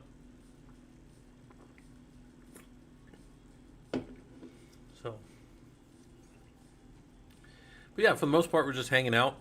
The wife just brought me food, so I just finished that. I gotta go wash my hands. It's gonna bug me that I was eating cheese quesadillas, so now I have like. I gotta go wash my hands, or I won't be able to stop feeling like I have something on my fingers. Oh, and then I still have Brotato up too. We can still play more Brotato if we want. We put the Brotato over here if people start asking questions. When the AI triggers over here on the right, we'll see it actually run on the left. We'll see it like abuse the system with all of its CPUs, and we'll see all the CPUs spin up. So.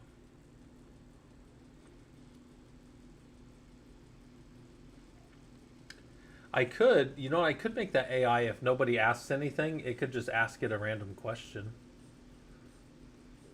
That would be funny.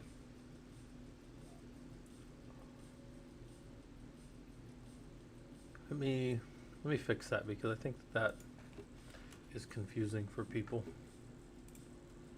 Open up the notepad real quick. AI.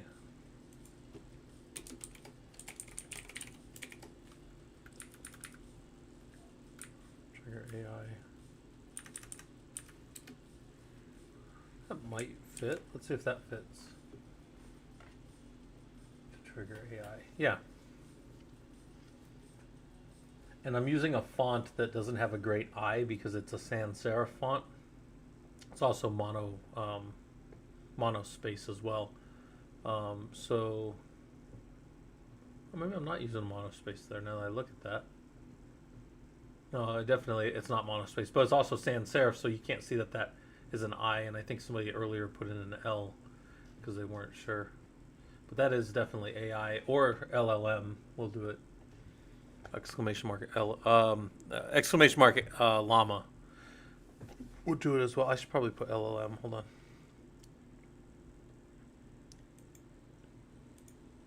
Let's pull this guy up again.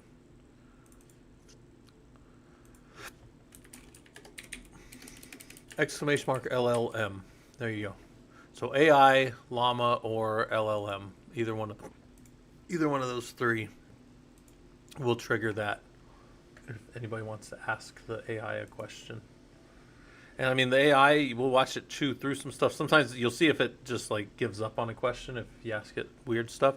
But this is designed for answering coding questions. This Quen model. I use the smallest Quen 2.5 model.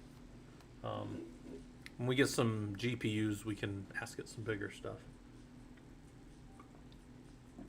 But there we go. I'll probably play some more Brotato here too. Because I do want to beat this dumb character that I haven't beaten yet. So I gotta go wash my hands first. I'll be back, guys. I'm back. Somebody, I'll leave one of you in charge. I don't know who one of you is in charge.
AI said, "How can I assist you today?" That's funny.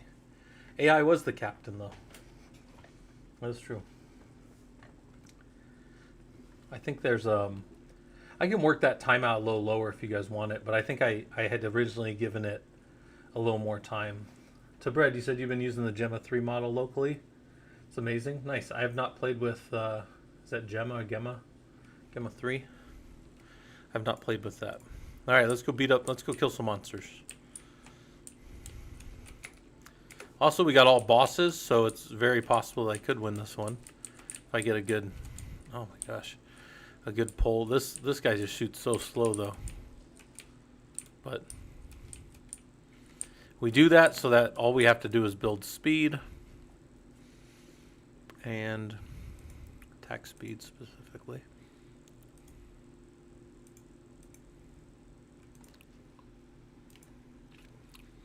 And we just want more guns. All right. But if you guys have any questions about anything.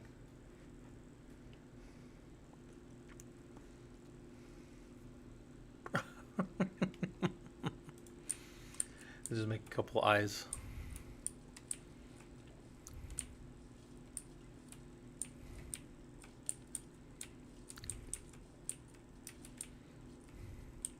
Yeah, actually, Colchis modified that script so it wasn't as destructive anymore. There's certain things that won't run anymore because people were being, like, it was weird. Like, somebody came in and just started, like, spamming over and over again as fast as they could, like, trying to delete everything in the environment, which the funny thing is in the lab, my nodes are stateless. So if you kill them, they go down, they come back up.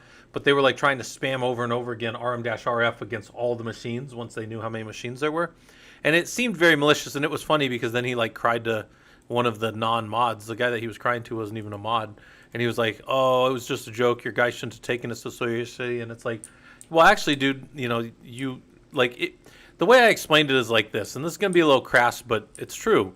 Like if you come in and you tell like an awkward dick joke, and you do that once, we're all going to be like, okay, funny, you told a joke. And maybe it's a funny joke. Who knows? I don't know. But if you tell that joke like 17 times, we're all going to be like, all right, go fucking find one, man. You're obviously obsessed with the damn things. Go fucking find one, Like leave us alone, right? And like this person had never been in the group before. I suspect they were probably one of these people who got asked to leave recently.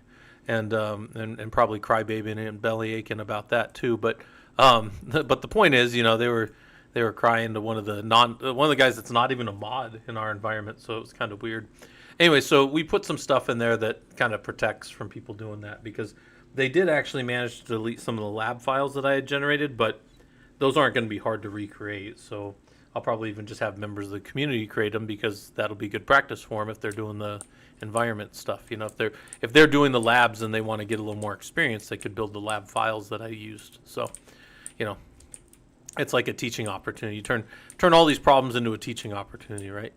Plus, I'm too lazy to do it a second time, so that's not true. I could regenerate them, but it also taught a very important lesson. We were talking about RPO versus RTO. If they had managed to take all of 19 of our servers down, how long would it have taken for us to come back up? Well, we know that it'll only take about 3 to 5 minutes to bring all our systems back up. But if they lose some of the data, how long does it take us to recover all the data? And that is your RPO, right? Or your recovery point objective. So, it brought up some, they were being idiots, but it was still used for good at the end of the day, We found a good purpose out of it. Man, I'm not finding anything I want here. Let's see if we can we need one more gun for our little character here, our little brotato. We need one more gun for him. Also, I almost played a game while we were doing this of like marbles on stream. I have that too. But then I was like, we never really play marbles on stream, so we don't need to play that. That's the one where all your marbles just kind of roll down and then you get some kind of... A lot of times people do a giveaway with it or something, but... We could also just play it while we're doing Linux questions,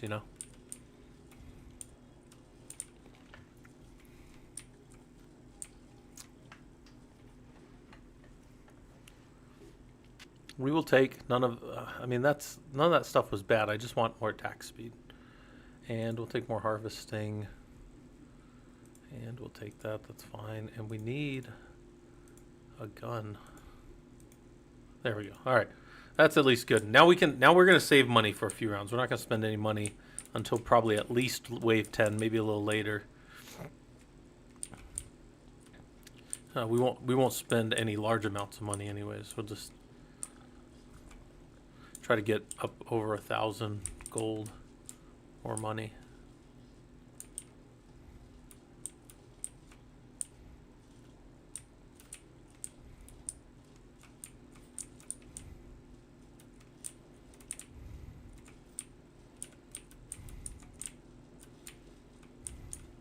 Gotta grab these little things on the ground.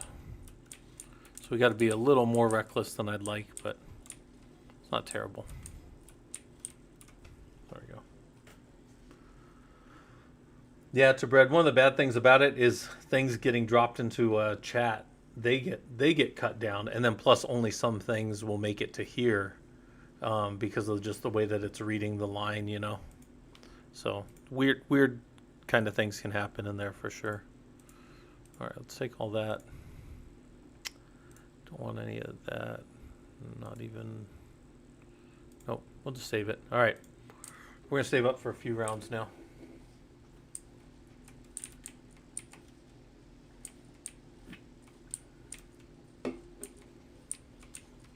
Yeah, if any of you guys want to change the challenge or ask the AI anything, it will pop up.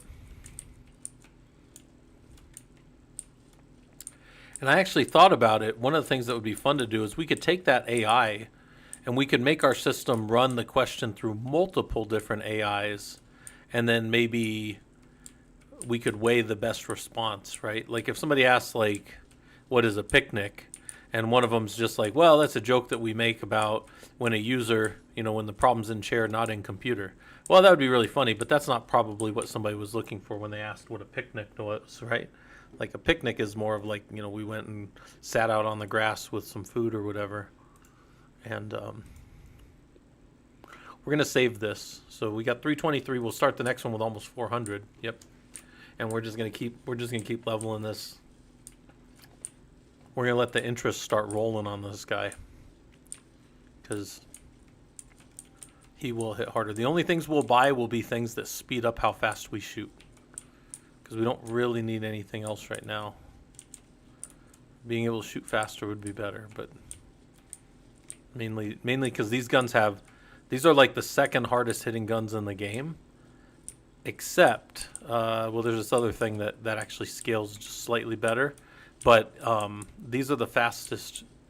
Sorry, these are the highest scaling damage in the game, but they shoot really, really extremely slow. We have a lot of attack speed, or these things would be like taking 4 seconds to fire, like cannons off a ship. So we got pretty good right now, so we need our attack speed up a little bit. Also, those other things you can't pick to start with them.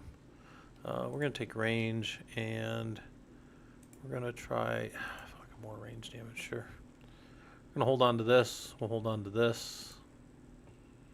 We get free re-rolls, so that stone skin's really good, but we don't have any armor right now, so I don't want it. All right, we're starting at 712. Now we want to get even higher. Goal of this level is always to take those big guys out, because they spawn other annoying guys. So we want to keep them to a minimum if we can. Hey, thanks for the follow. Hopefully this stuff's useful to you. We're not working super hard today, so we are just kind of messing around in the environment right now, and not doing too much. Although you guys can put commands directly into a Linux box or set of Linux boxes if you wanted to, and you could ask the AI questions if you wanted to. That AI is also optimized for writing code, so technically you could ask it coding questions too. You know, like, how do I format some? You'd probably ask it. It'd actually be funny. I have a bunch of old college stuff from a college that doesn't exist anymore, and oh, look, it's running up there. Let the AI run. We see it chewing up right there. And it should give you an output here in a second. Let that run over there. Still chewing. CPU spinning high. It's going to give something. There you go. That's what it says. Now, is that accurate? Well, kernel ring buffer, so.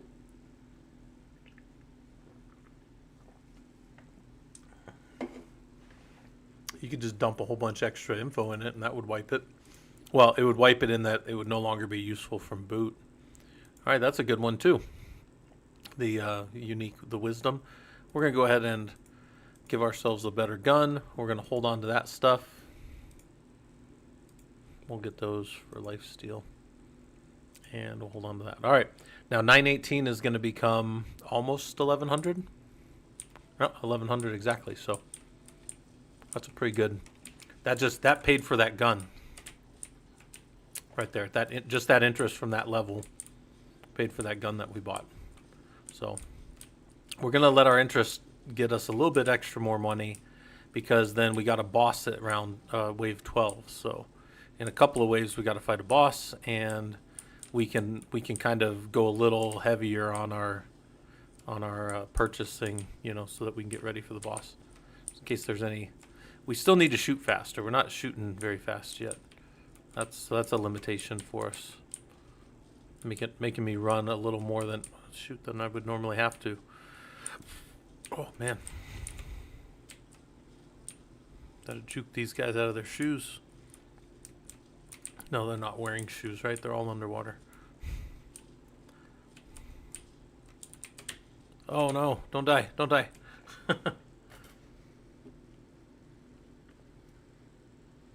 Also, funny that just triggered on the other side. When people ask commands on either side, it drops the commands on the other side as well. So that's actually a funny thing. So let me pull this up real quick. So when you do command or commands, it comes up here, and command or command drops on both. So there's problem, there's AI, there's so like with AI you would want the question. I'll just say AI, screw it. I think you guys can figure it out. There's challenge, and then I can save that and drop it also over here. Right, boom, boom, there. And somebody said echo high, and it did high. There you go. So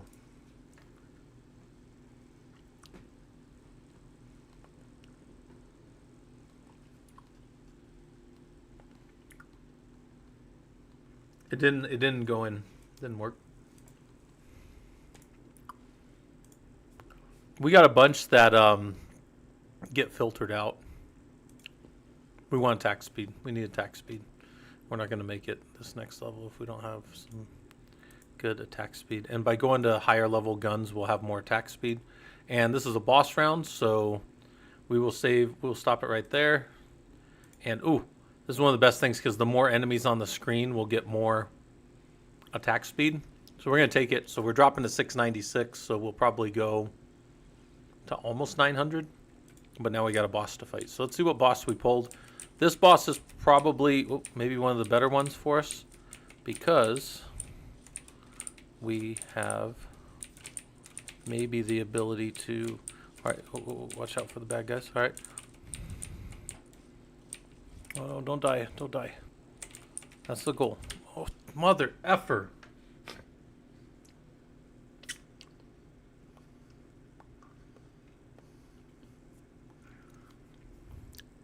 Died. Start over.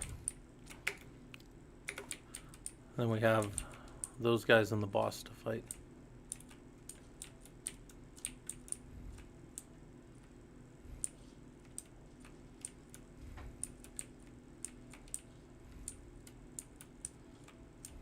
Alright. Gotta kill these guys off. Some more attack speed. This round we're going to need to build a lot of attack speed because we have we can see right here we have 2 horde waves, and horde waves are the worst for this guy. So, and a large amount of attack speed. We hit really hard. That's awesome. But we need more attack speed.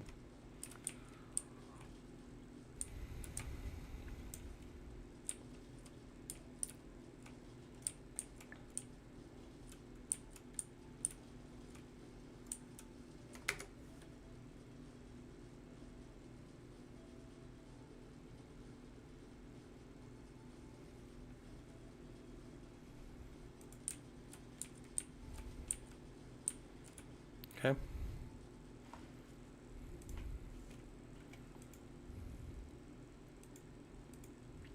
Let's get more guns. More guns. More stuff.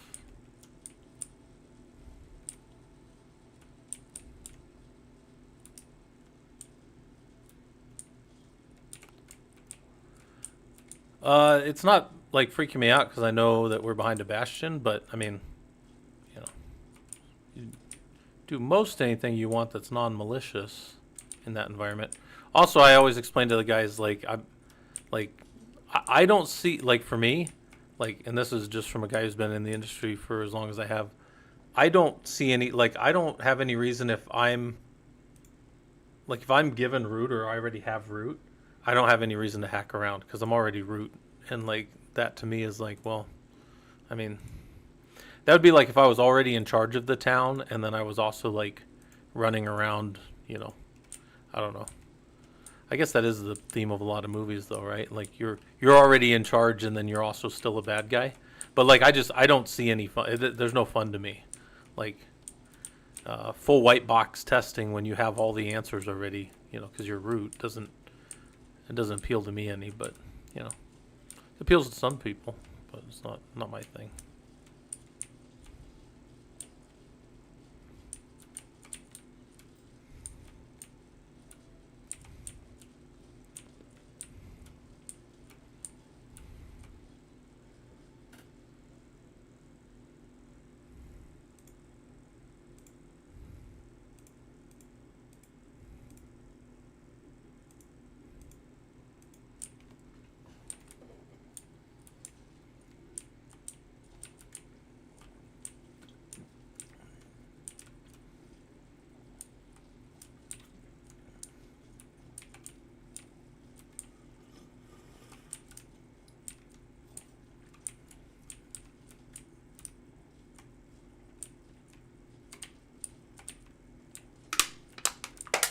Sorry, I'm hyper focused on my game right now.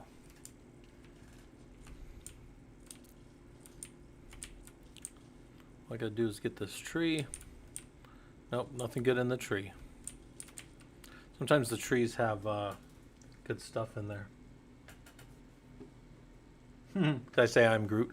No, I was saying people have root. Like if you're given root or you sign an agreement and somebody hands you root, it's like, what's the fun? What's the fun in it, you know? Also, there's a significant amount of limitation because of the fact that you guys are in, you know, you're sending in commands from a Twitch or YouTube side, which is going to be limited in what it allows people to post anyways for, you know, messaging reasons. They don't want people just dropping links and stuff all over the place. So that's a limitation of being in a chat. But yeah, but we'll see.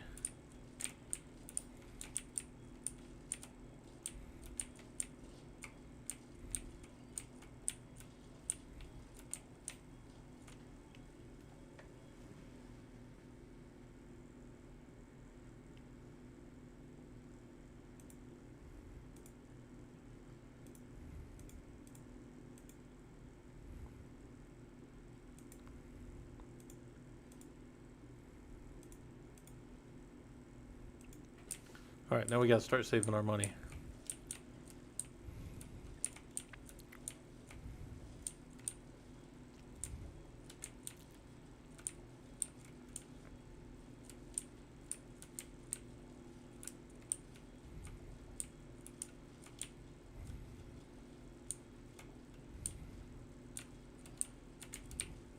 There we go. Kill that guy off. That little guy that charges you is the just most annoying.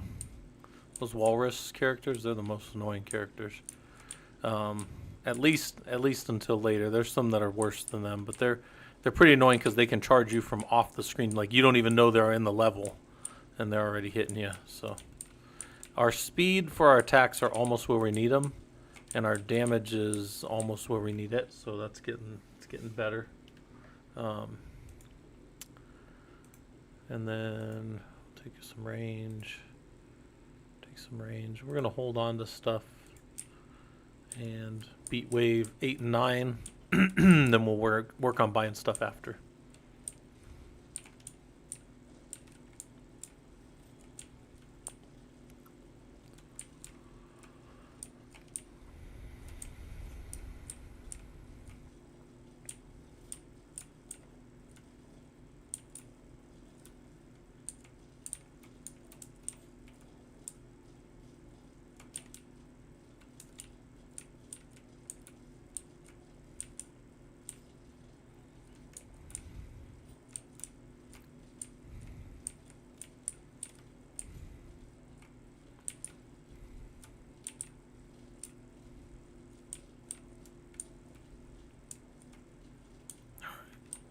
All right, we almost got them.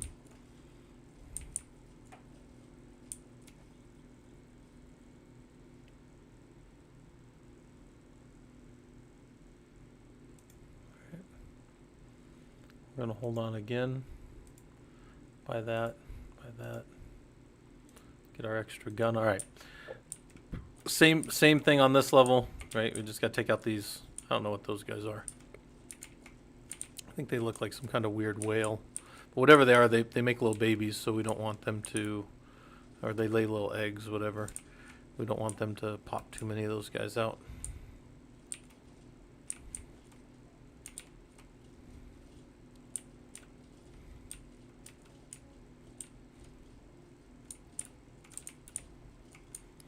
We do not want them to pop if we can avoid it.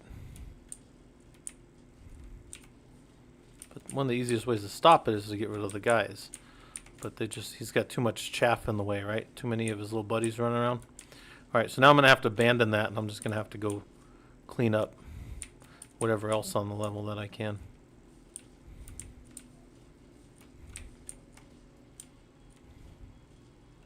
Yeah. It's a good thing the level's getting over, because I was going to get overwhelmed there. Take more hit points. Take the alien eyes. We'll take those. Take that. That's all we got for now. That's all we got.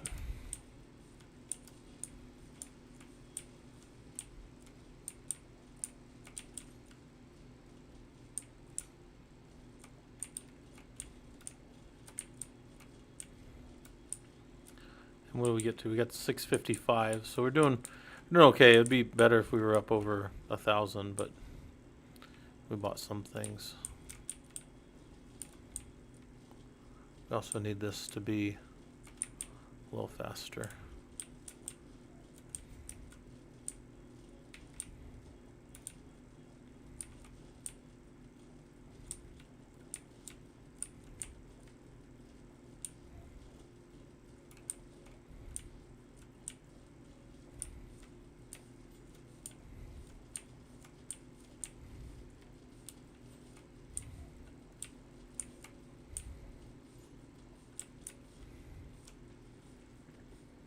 Okay, take the spyglass.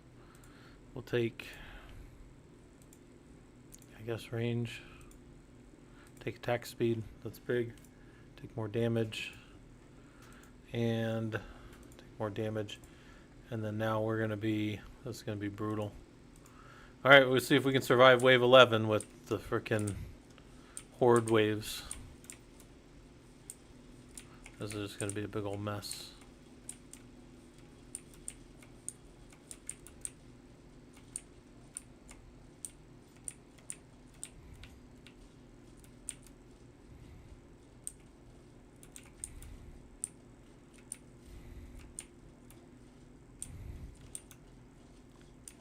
Yep, couldn't make it. couldn't make it. All right. Oh, we'll skip that guy. That guy's a hassle.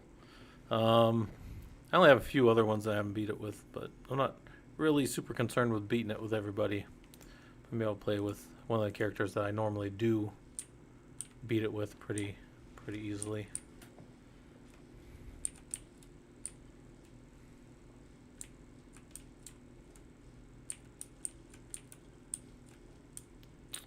Oh, Rocky's still down. Rocky 19's still down.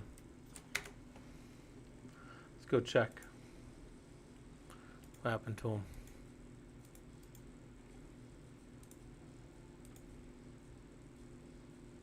Ah. Reboot. He'll come up. He's gonna go through his normal. He's gonna go through his normal werewolf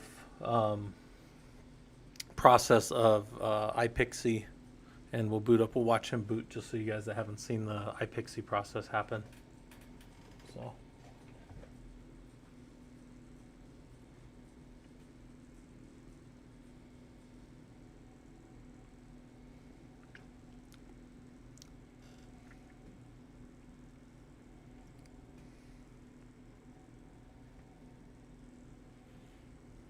See if Rocky 19 will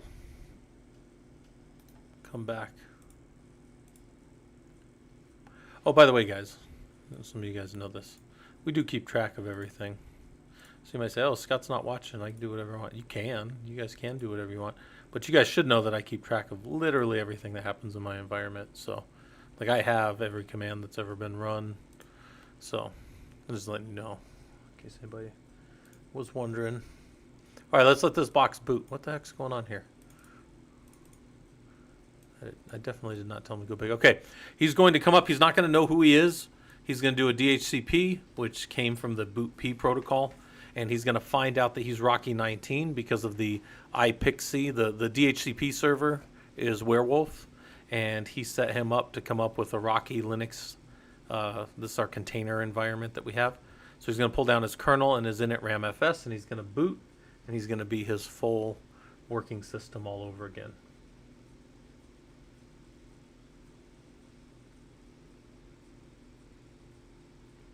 So he'll be, Rocky 19 will be back up shortly.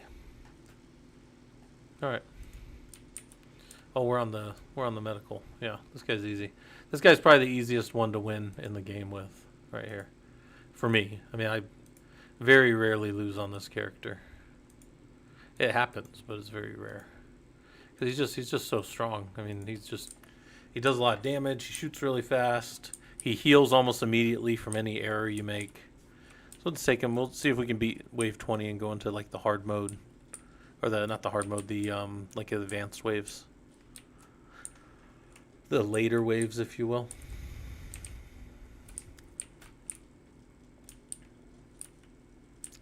But yeah, if you guys want to change the challenge, or if you want to change any of the stuff going on, feel free to do that. You have we'll get more harvesting. Get more harvesting. That's fine. What was I going to say about that?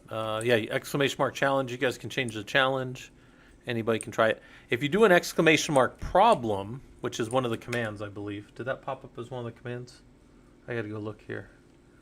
Exclamation mark problem. Yeah, if you do an exclamation mark problem and then ask a question, it'll drop it into our sandbox here. So if anybody wants to test that, you can. I've fixed that command, so it should just drop your question in here.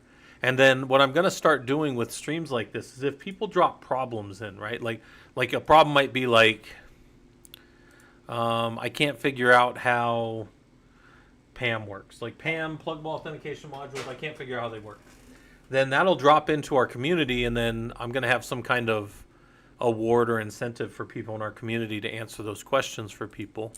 And then maybe the person that does the most for a week or something, or a month, we'll do like a humble bundle or something for them.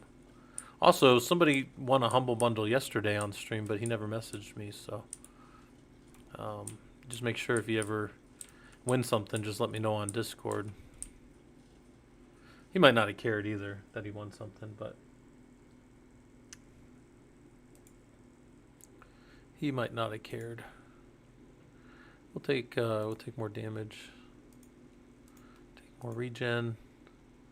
We need more attack speed. And we'll slow the bad guys down. We'll take all this stuff. Alright. Run around. We're only on wave 4. Doing pretty alright.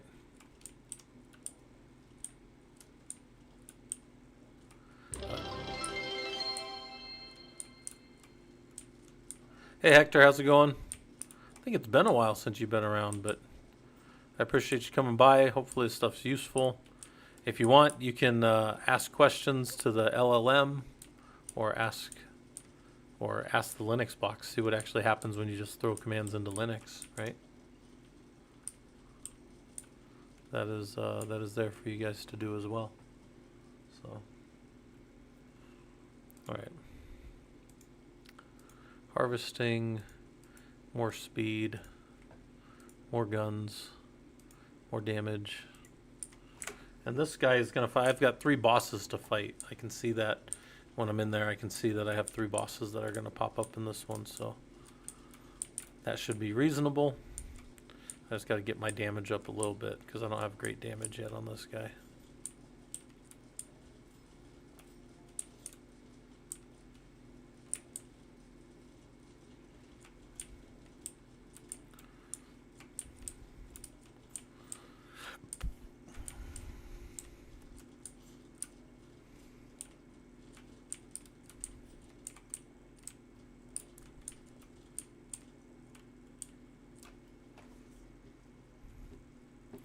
Alright, we'll take some speed, another gun, more hit points, more damage, save range, and more damage. We'll keep going.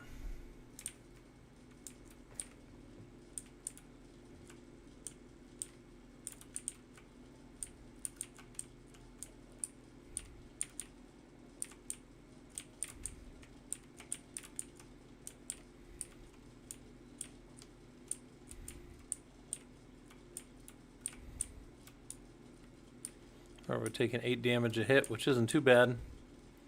It's almost immediately recoverable.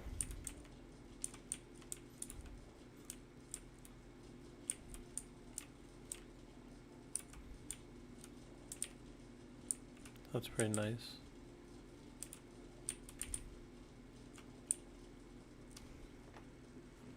Not too bad.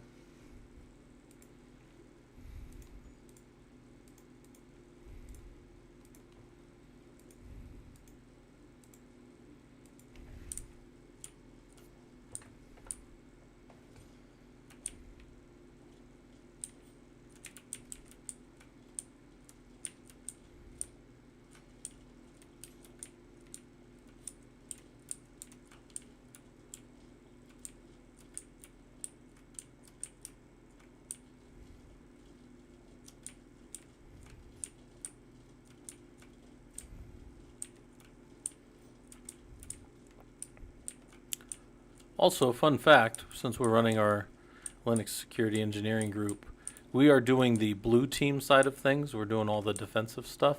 And the next one we're going to run, I'm going to have you guys doing all red team stuff. So we're going to set up a true hammer block range and do real hammer block stuff, which is getting into some damn vulnerable web apps and getting into some different systems and seeing how some of that stuff works. Some of you guys know that I used to run red team for a pretty big insurance company, and that stuff's all pretty well standardized out in the industry, what we do with all that stuff. I actually dislike, my original dissertation was going to be on how I didn't think red teaming was very effective for an organization. I thought there were better things to do, but I switched my dissertation to a different topic now, so I'm not doing that one, but that one was going to be interesting. The problem with any research you do, guys, by the way, is that when you're doing it for scholarly reasons, right, when you're doing it to get a degree, when you're working on your PhD, in my case, you have to spackle what you're doing onto existing stuff. You can't just do your own stuff. Like, that's not how your original dissertation works. Your later research, you can do whatever the hell you want. When you're doing it academically, you have to add to the body of knowledge for whatever it is. So my while my thing would still be fine, we are while my solution would still be fine as far as that goes, we are probably going to I'm going to go more along the lines of well, I might be changing it one more time, but we'll see. My dissertation is probably going to be something along the lines of what we call KAB, which is knowledge, attitude, and behavior about securing things. So you don't have the knowledge of it, then obviously nothing. Then as you learn about the risk or about the complication or whatever the thing is, you start to get a better attitude about it. And then as you understand the danger of it and have the proper attitude, it starts to affect your behavior. So how does knowledge, attitude, and behavior affect your, like if your company's doing training, right? Like let's say we're just training a bunch of users. Well, shit, we can get people to check the boxes and say they sat through training, sure, but how do we actually prove that we're changing their knowledge, their attitude, and then their behavior around like phishing emails, right? And there's different ways to test all of this, but there's also just different component things to kind of think about there. So, all right, so let's go here.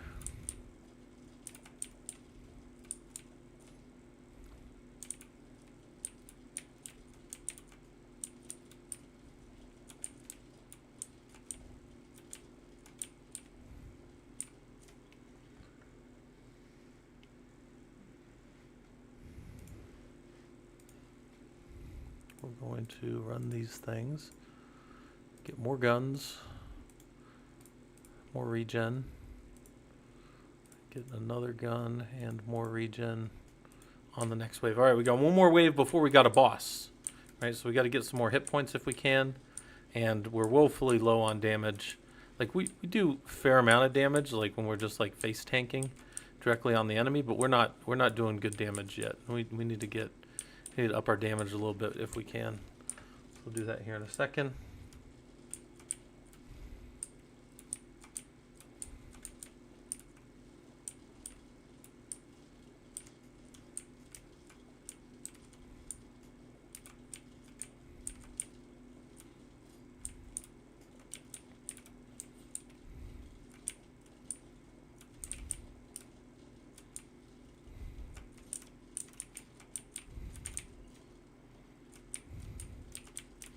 We're doing okay damage. We're not doing great damage yet. We need to get to great damage. We need to find something that pops our damage up a little bit. Just kind of bams it up a notch. Luck, attack speed's good. 8 damage or 3 range damage is probably the highest for that. All right, we'll pop that up. Go here, we'll get some more of the alien eyes. Take this, take some speed. Speed and damage. That's probably about the best we can ask for. All right, we got a boss.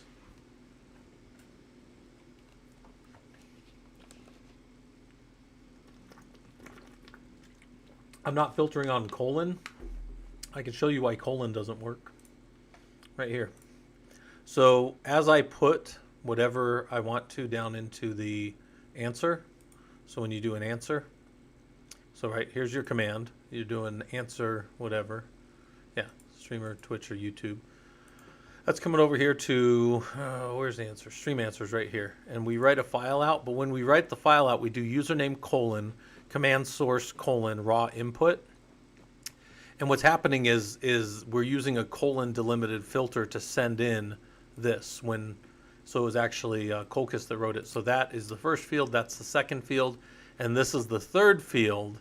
And then your colon is sending it off to a fourth field that's not being read. So that's what's happening. Nothing malicious, just not oh, don't want to close streamer bot out. Just move streamer bot out of the way. Bunch of tree, thanks for the follow. Hopefully this stuff's useful to you. And that one's pretty good. Oh, that one's pretty good. I don't know if Colchis is around. I think Colchis was doing something, so he's not around. We got another one to add. We got another thing to add to not accept. Colchis is the one that's writing all the filter exceptions to it. That's one that we'll have to probably not do. And the only reason we can't do that, I don't actually mind that, but I don't think it's going to set back, like the next commands you guys do, I think are not going to set back to the right value, if that makes sense. Like I think, man, this guy's a hassle because he's got too many ads. Too many extra buddies coming on with him. Alright, come on, die. There we go. There we go. Yeah, see how it's not gonna, maybe it'll go back. Alright, it kinda went back, kinda filtered back. Alright. Also, you know, you guys can change the challenge. The challenge is in green somewhere on my screen. I think it's down by where I'm talking. You guys can change the challenge for everybody if you want. That's exclamation mark challenge. Alright, we can take lucky coin. Then we need to start building crit. And take that. And take that. These are all terrible. More guns. Or that. Save up for more guns and more damage. Alright. Try to make it survive.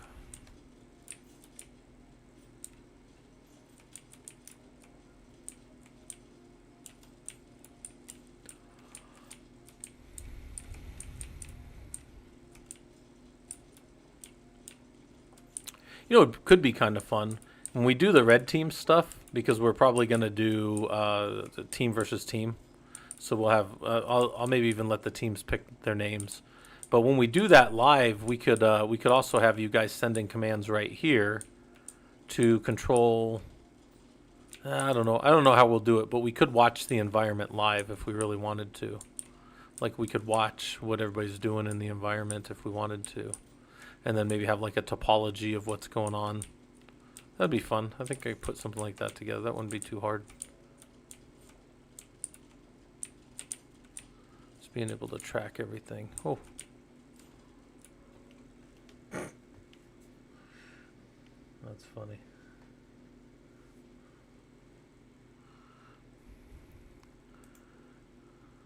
Landmines, sure. Sure, crown. Sure, all that stuff. Let's go with more hit points because we don't have a whole bunch of them. Grab all this stuff. Grab all that. We won't use the piggy bank because we're gonna be using all our money every time. And I'll take that too. All right, got 2 more levels until another boss. So we gotta be a little more, even a little more set up than we currently are. We're not doing bad damage, but we're definitely not doing great damage yet either. Not for this guy. We could be doing a lot higher damage. Yeah, like if you can run directly into a pile of enemies, you're doing great damage. If you got to kind of strafe back and forth like I am to kill them, you're doing okay damage. If you got to run away from them, you're doing shit damage. That's kind of my delineation there for all that. All right. Whereas I'm not quite able to just run down into them yet. I'm doing this. This is like middle of the road damage. Middle of the road damage. Not great, but nothing to write home about, as we say.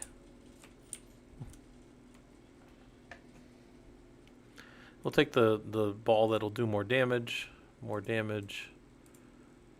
all that for more damage. And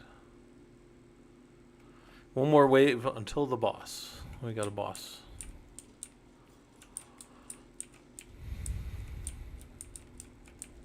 More wave to a boss.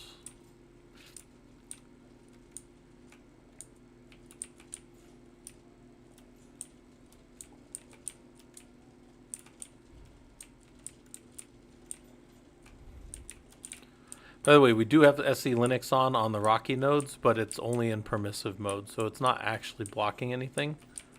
It's just watching. So SE Linux isn't actually protecting those servers in any way.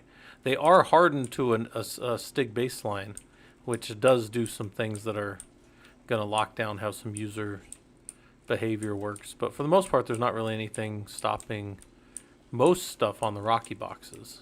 Hammer boxes are even less locked down. In fact, I left the hammer boxes even more. But you guys can't, it won't kick off to the hammer boxes up here in this environment. I don't have it set up that way. So, yeah. Definitely got to do the stuff daily subox. Shoot, nothing good. Literally nothing good. Hold on to this. Take that, I guess. All right, we got a boss. Let's see what boss we got. Is he one that we can easily beat? Oh no, he's a little more of a challenge. This guy's not terrible, but he's a little more of a challenge. Jeez. Okay. He's gonna shift again, so now he shoots him closer. And we should be able to beat him before his next cycle. Right there. Done. Alright. That wasn't terrible. Those little freaking what shit, what are they called? Those little squids are super annoying. I can't stand them. They just oops. The squids, they hit you with those two angled shots that are they're just annoying. Not super hard to dodge, they're just annoying. They make dodging other things harder, but they themselves are not that hard to dodge. Alright. We're surviving. Focus, 30 damage, only a little bit less attack speed. Those are all, every one of those things was great. Alright, this is going to be a good run. This is shaping up to be a good run now. Alright, take all that. Alright, one more wave and then another boss. We got one last boss to fight before the real bosses.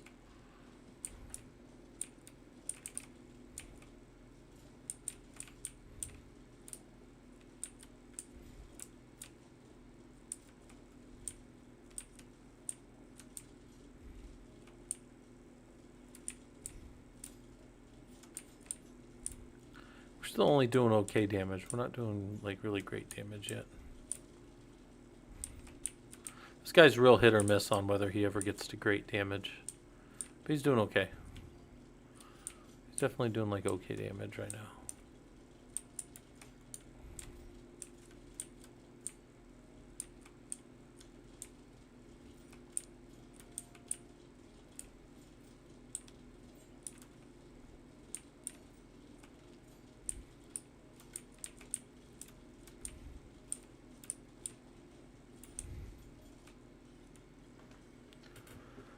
Alright, metal detector, that. Take more attack speed. We're not going to take the scarf yet because it'll make them run faster. So, oh good gosh. They're all terrible. Alright, screw it, we'll take all that.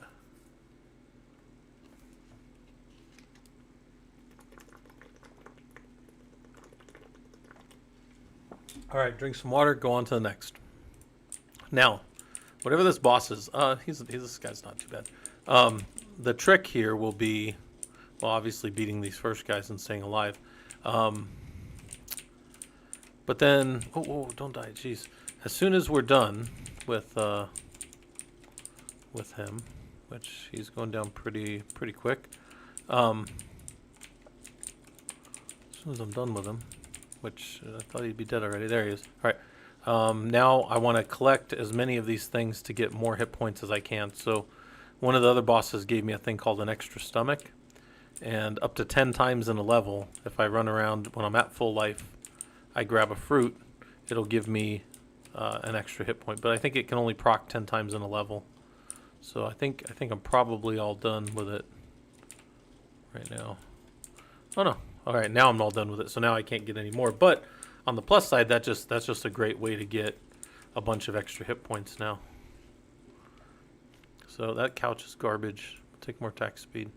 More attack speed, more damage. We'll give the enemy speed, but that'll give us a better run.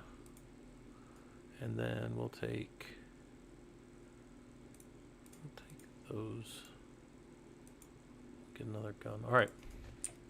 Let's see how we do.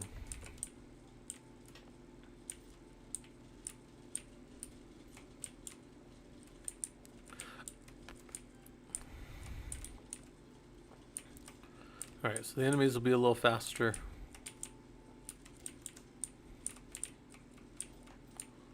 For this wave. But all in all, yeah, we're doing pretty good.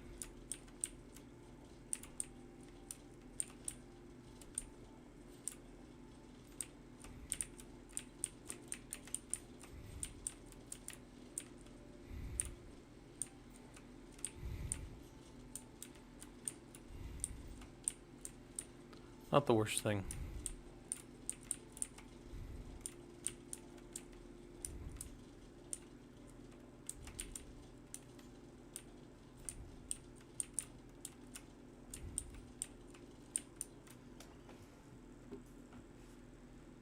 Alright. Take attack speed. Take more of those. And that. And another medical gun. And this is a cursed one, so it's going to do more damage than any of my other ones. We'll take the baby elephant. And we'll take more damage. We'll hold on to this for the last wave. And we'll hold on to that. Alright. One more wave and then the bosses. 2 bosses. Gotta fight 2 bosses in this game.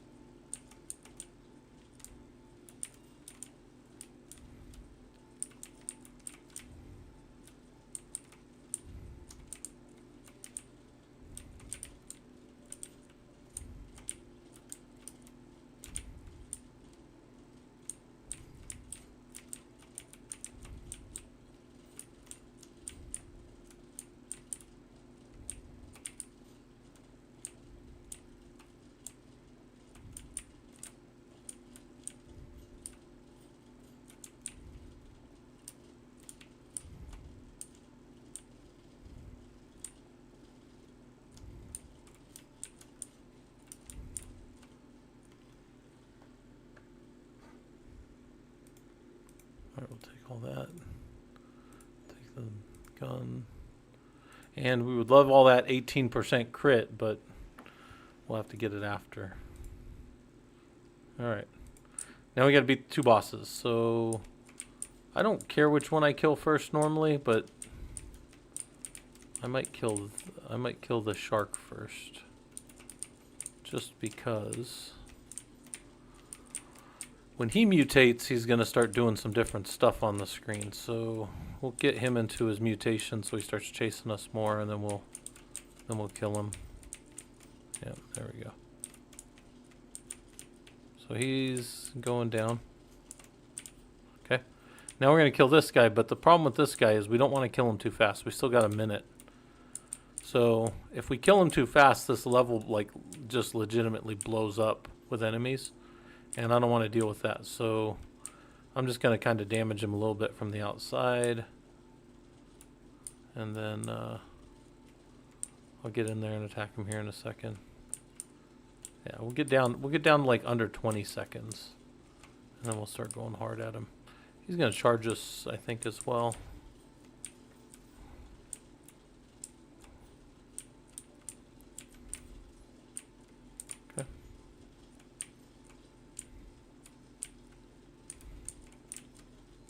There we go.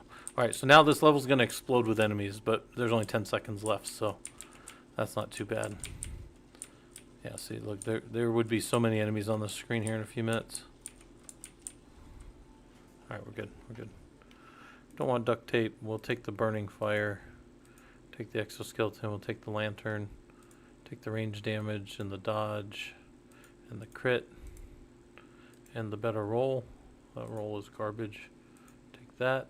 And that, and that, and we'll save that, and that, and that. Okay. Now we got wave 21. So now we're in the extra waves. We beat the game. Like the game proper is finished. Now we're just beating. These are like the unlimited waves after the boss. So in these waves and in all the 20s, you fight bosses, and the bosses will. They'll always come 2 at a time for the mini bosses.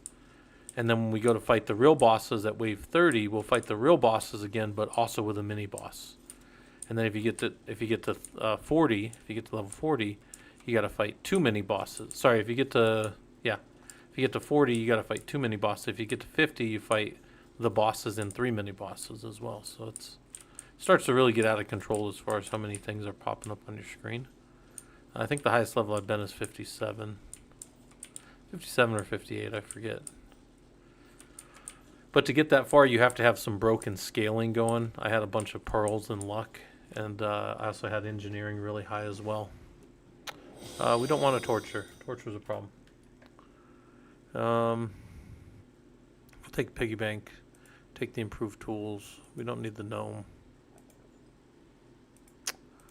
Hey, try 2079. Hopefully this stuff's useful to you. We are not working too hard, but we are playing around. All right, so now I'm gonna have to fight 2 bosses at once, but 2 bosses shouldn't be too bad. Let's see how we do. We're doing, I mean, we're doing okay damage, so it's not so bad. Let's see. All right, we got the 1 boss down, so let's go clear up the screen a little bit, clear all these jerks off, and then we're gonna burn the other boss down. So get those guys off the screen. All right, burning the second boss. He's changed his pattern of attack, which is good. That means he's almost dead. There we go. You also see his life bar above his head, but if you're just kind of paying attention to everything, you don't always see their life bars, so you can know when their pattern of attack changes that they're also under half-life. So that's a good use. That's a good understanding to have on the system. We're still only doing okay damage. We're not doing great damage. We'll see. We'll see if we catch up. Sometimes it turns the corner if you get the right item. So spider's okay. Gives more damage. Luck, fine. No boiling water. We'll take more range and collection, and then also now finally we can shoot through guys, so that's super useful. Our luck is pretty high, so we're going to start taking pearls, and we'll take more luck, and then we will nothing. Got nothing.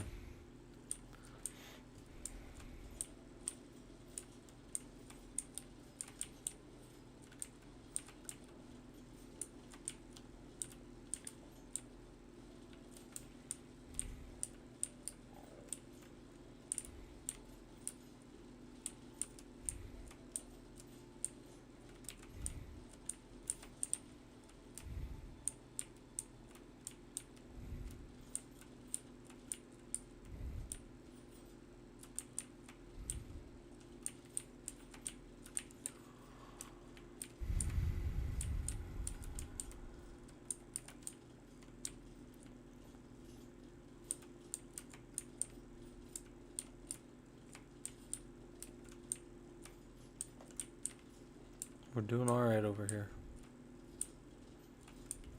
We're doing a little bit better damage now that we got the ability to shoot through enemies. That makes it a little bit better. Don't want that. Don't want that. Take range damage. Range damage. Mirror will double something. I'll take that. Don't want that. We'll probably double the tentacle. Yeah. Alright, we got bosses again. We got 2 bosses this time. But now that we shoot through things, that should make things a little bit better. Oh, don't die. Don't die.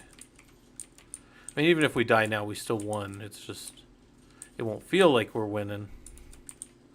Right? Like if we got our ass kicked.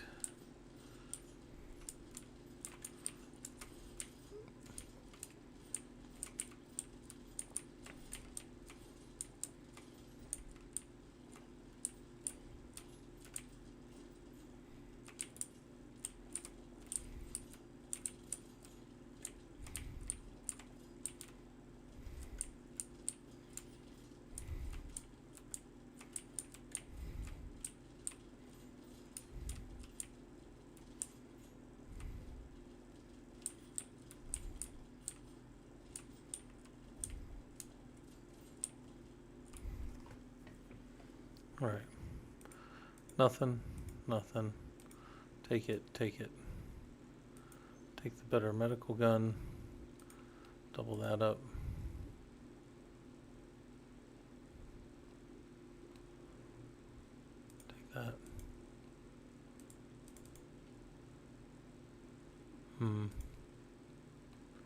Garbage, garbage, all of that garbage. We'll take this because this will be another pearl. And then we'll take more damage when they're full or when they're near full. Alright. We're just basically in the past the final boss levels, just see how far up we can go. We'll probably take, I mean, this guy will probably make it to mid-30s. But you'll see that it'll scale, your damage only scales typically linear, right? Like you can only do so much additional damage. But the enemy's hit points will scale logarithmically. So you'll find that soon, you know, I'm hitting in the hundreds. By the middle of level 40, well, I probably won't even get to the 40s, but if I did get to the 40s, the enemies will have 10,000 hit points easy. If you want to be winning at that level, you have to be hitting for 10k, which I'm not going to hit that hard. My guy hits for about 350 to, I think I have some hits maybe in the 4 or 500s right now. Sometimes I'll be up here and I'll have like hits in the, you know, 5,000-6,000 range. Depends what you're using though too. It depends how your guy's scaling. We are getting pearls though, and pearls scale the most. Luck is the highest scaling damage, so get more range. Yeah, so like my best gun hits for 265, and now it hits for 280. This other gun hits for 240. That's pretty good. We're gonna let these curse, which will make them stronger, and then we'll buy that, and we don't need any of that stuff. All right. So if anybody's new around here, what we're doing is we have a bunch of Linux up. You guys can hit the Linux boxes. You can ask them questions. You can also ask the community questions if you want.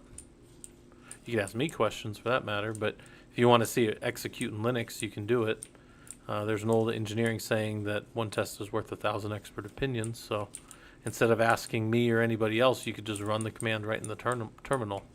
If you knew, you know, what command you kind of thought you wanted to run, or at least a general idea of it. Oh wow, there's so many enemies right now. It's a very busy level.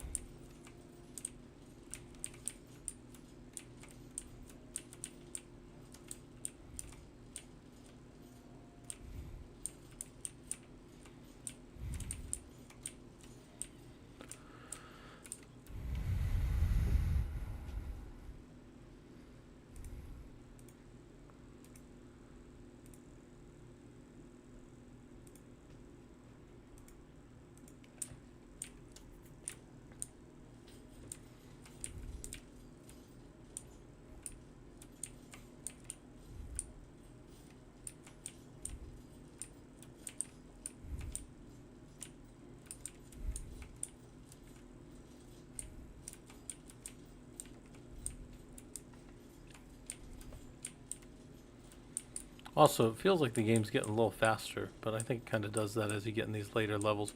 Sometime in the 40s, it definitely speeds up, but not too bad just yet. But I know it'll start getting faster. Yeah, look how long it's taking me to just kill that one guy. I'm just pumping bullets into one guy, and he's barely even going. His life bar's barely even moving.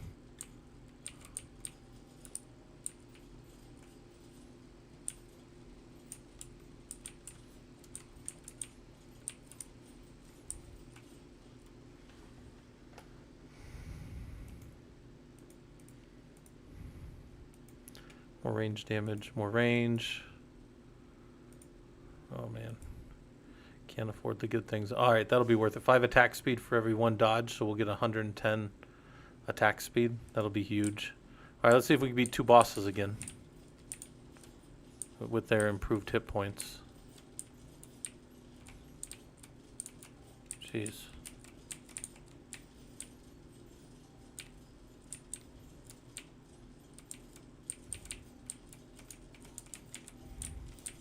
Oh no. It's looking bleak. Ah, something got us.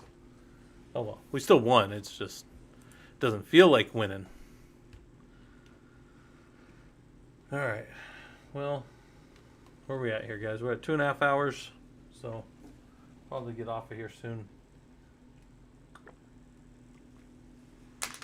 There's Ranger Dog. You guys haven't seen Ranger in a bit. Look at him. Down there being a ranger dog. Just relaxing. It's 100 and what is it in Phoenix today? It's 102 outside right now. So it's 102 Fahrenheit. It's pretty warm. Pretty brutal. Yeah, but we got everything. We got everything running if we wanted to keep running this stuff, right? If we wanted to say, let's do AI.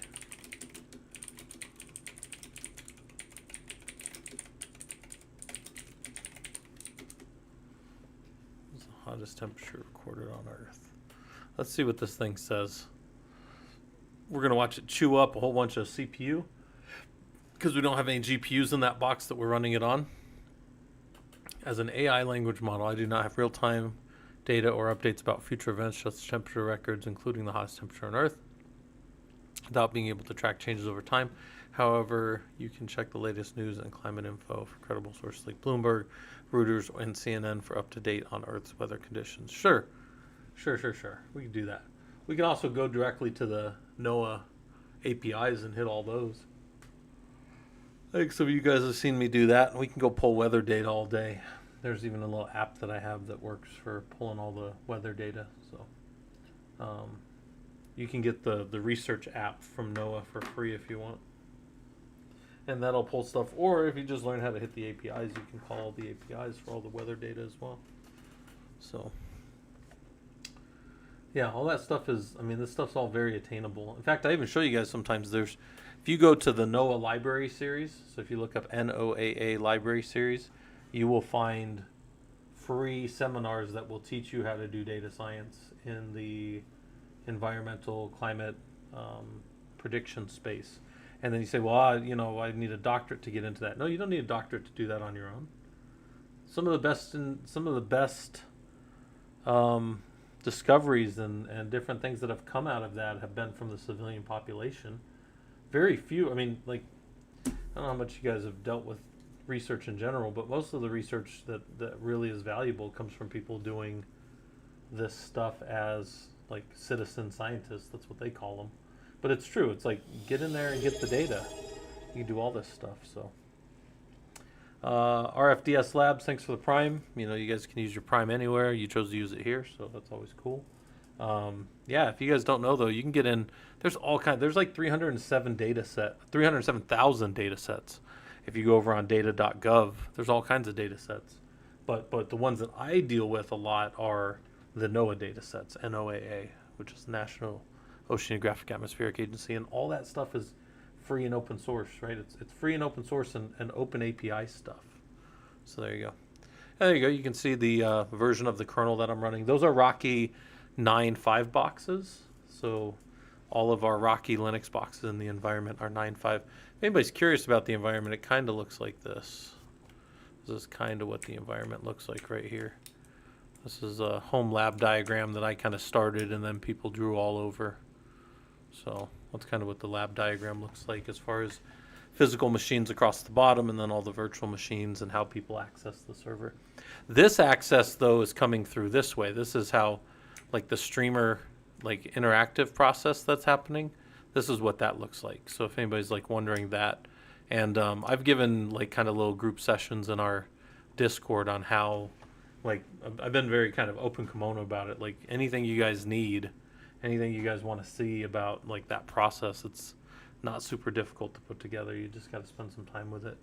I did have, full disclosure, I did have some things that I had already built in my home lab. Like, I already have Samba.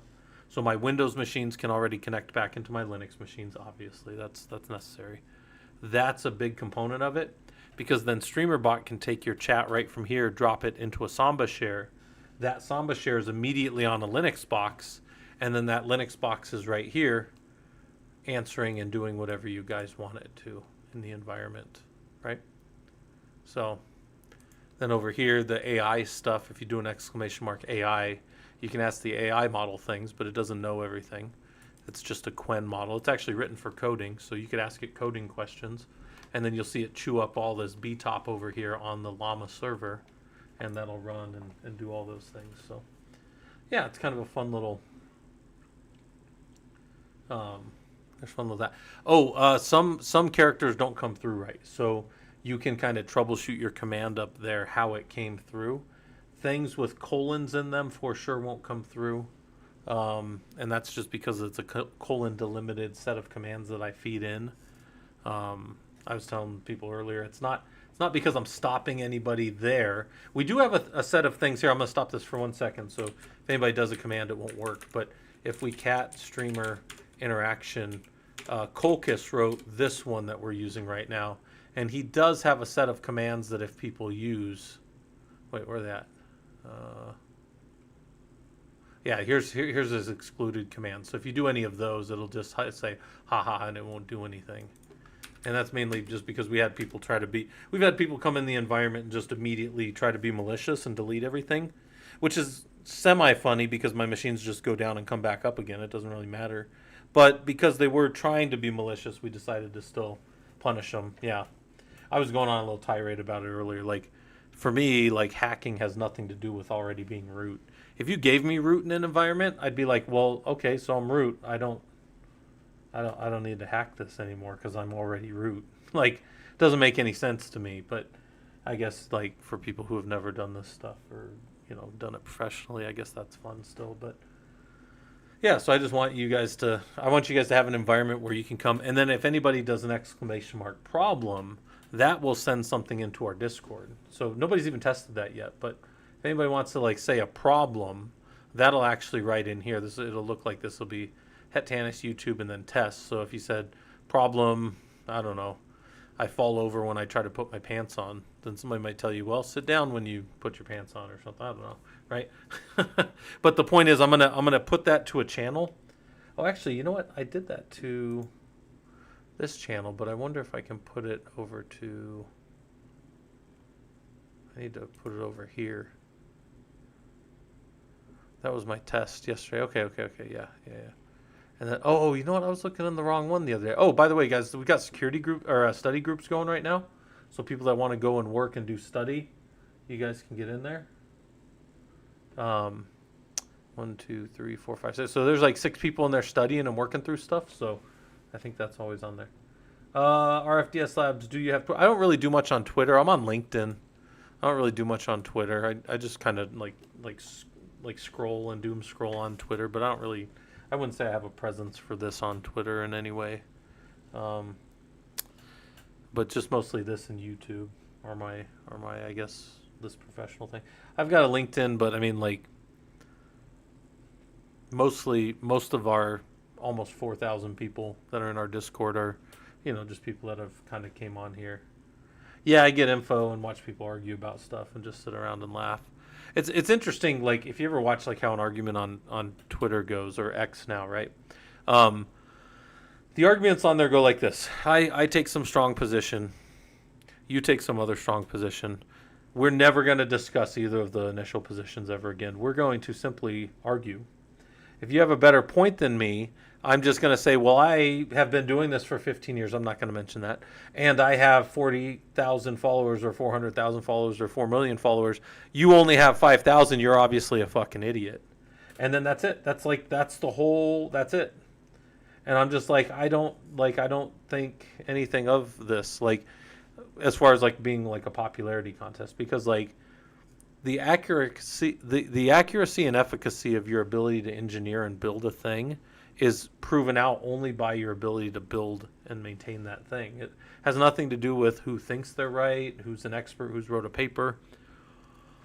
That's why I constantly say that, one test is worth 1,000 expert opinions, or nothing you say is as important as what you do. It's that same idea, right? Like, for me, like, I build this stuff all the time. So, like, it's like, I've got a long resume of doing work, and I don't do RFDS Labs. I'm not really a coder. I'm a software enjoyer, but I am a Linux platform engineer. I build systems. I build mostly high performance compute systems. So I touch everything from the rack as it gets stood up. I don't normally stand stuff up, but I do if I need to program and harden the switches and those kind of things. So I understand switching and routing very well. I've always, I mean, I started Cisco 25 years ago now. Got my CCNA in 2002, right? Um, that was a long time ago. I've been teaching networking for 17 years at the college level. So anyways, where I'm going with all that is like, no, I'm not a big software engineer. Like I always tell people I've never published code or pushed code like that.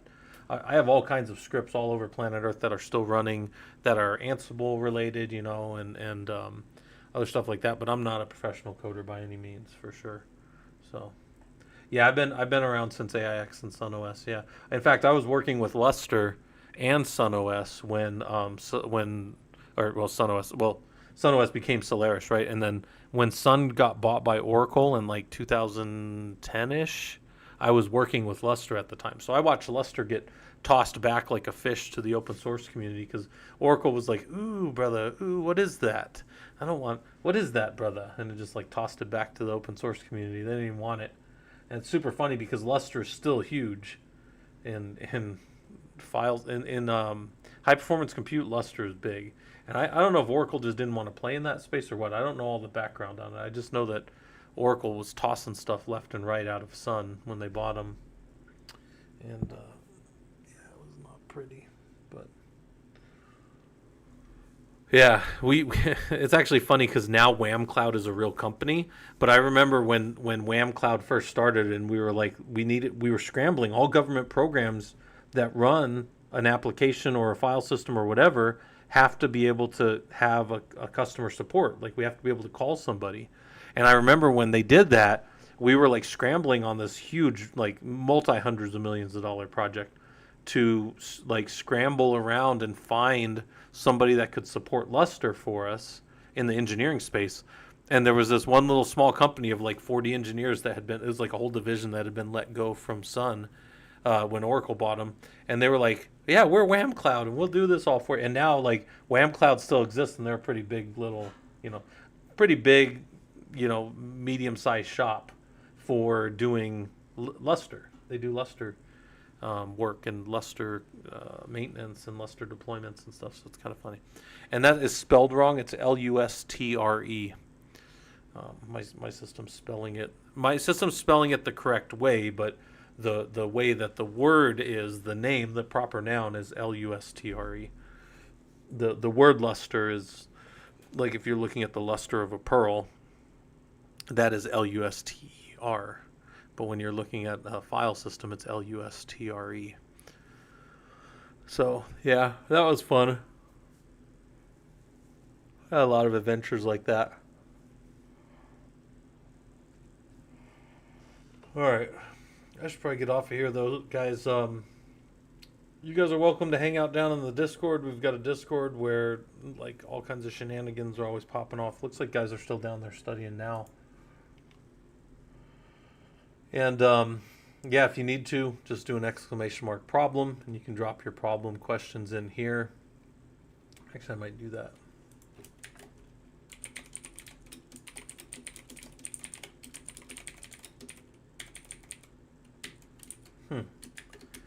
Let's see if that sends through.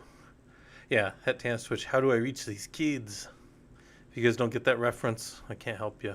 All right. Also, funny enough, my PowerPoint hasn't failed. Normally, my PowerPoint has to be reset a few times during the chat, but it hasn't had to be reset for our little closed captioning here, so that's kind of funny.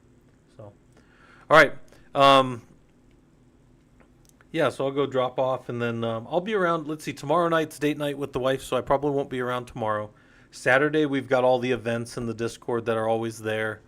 Yeah, tomorrow night tomorrow during the day, I'll probably be working, and then also working on I've got a paper to write.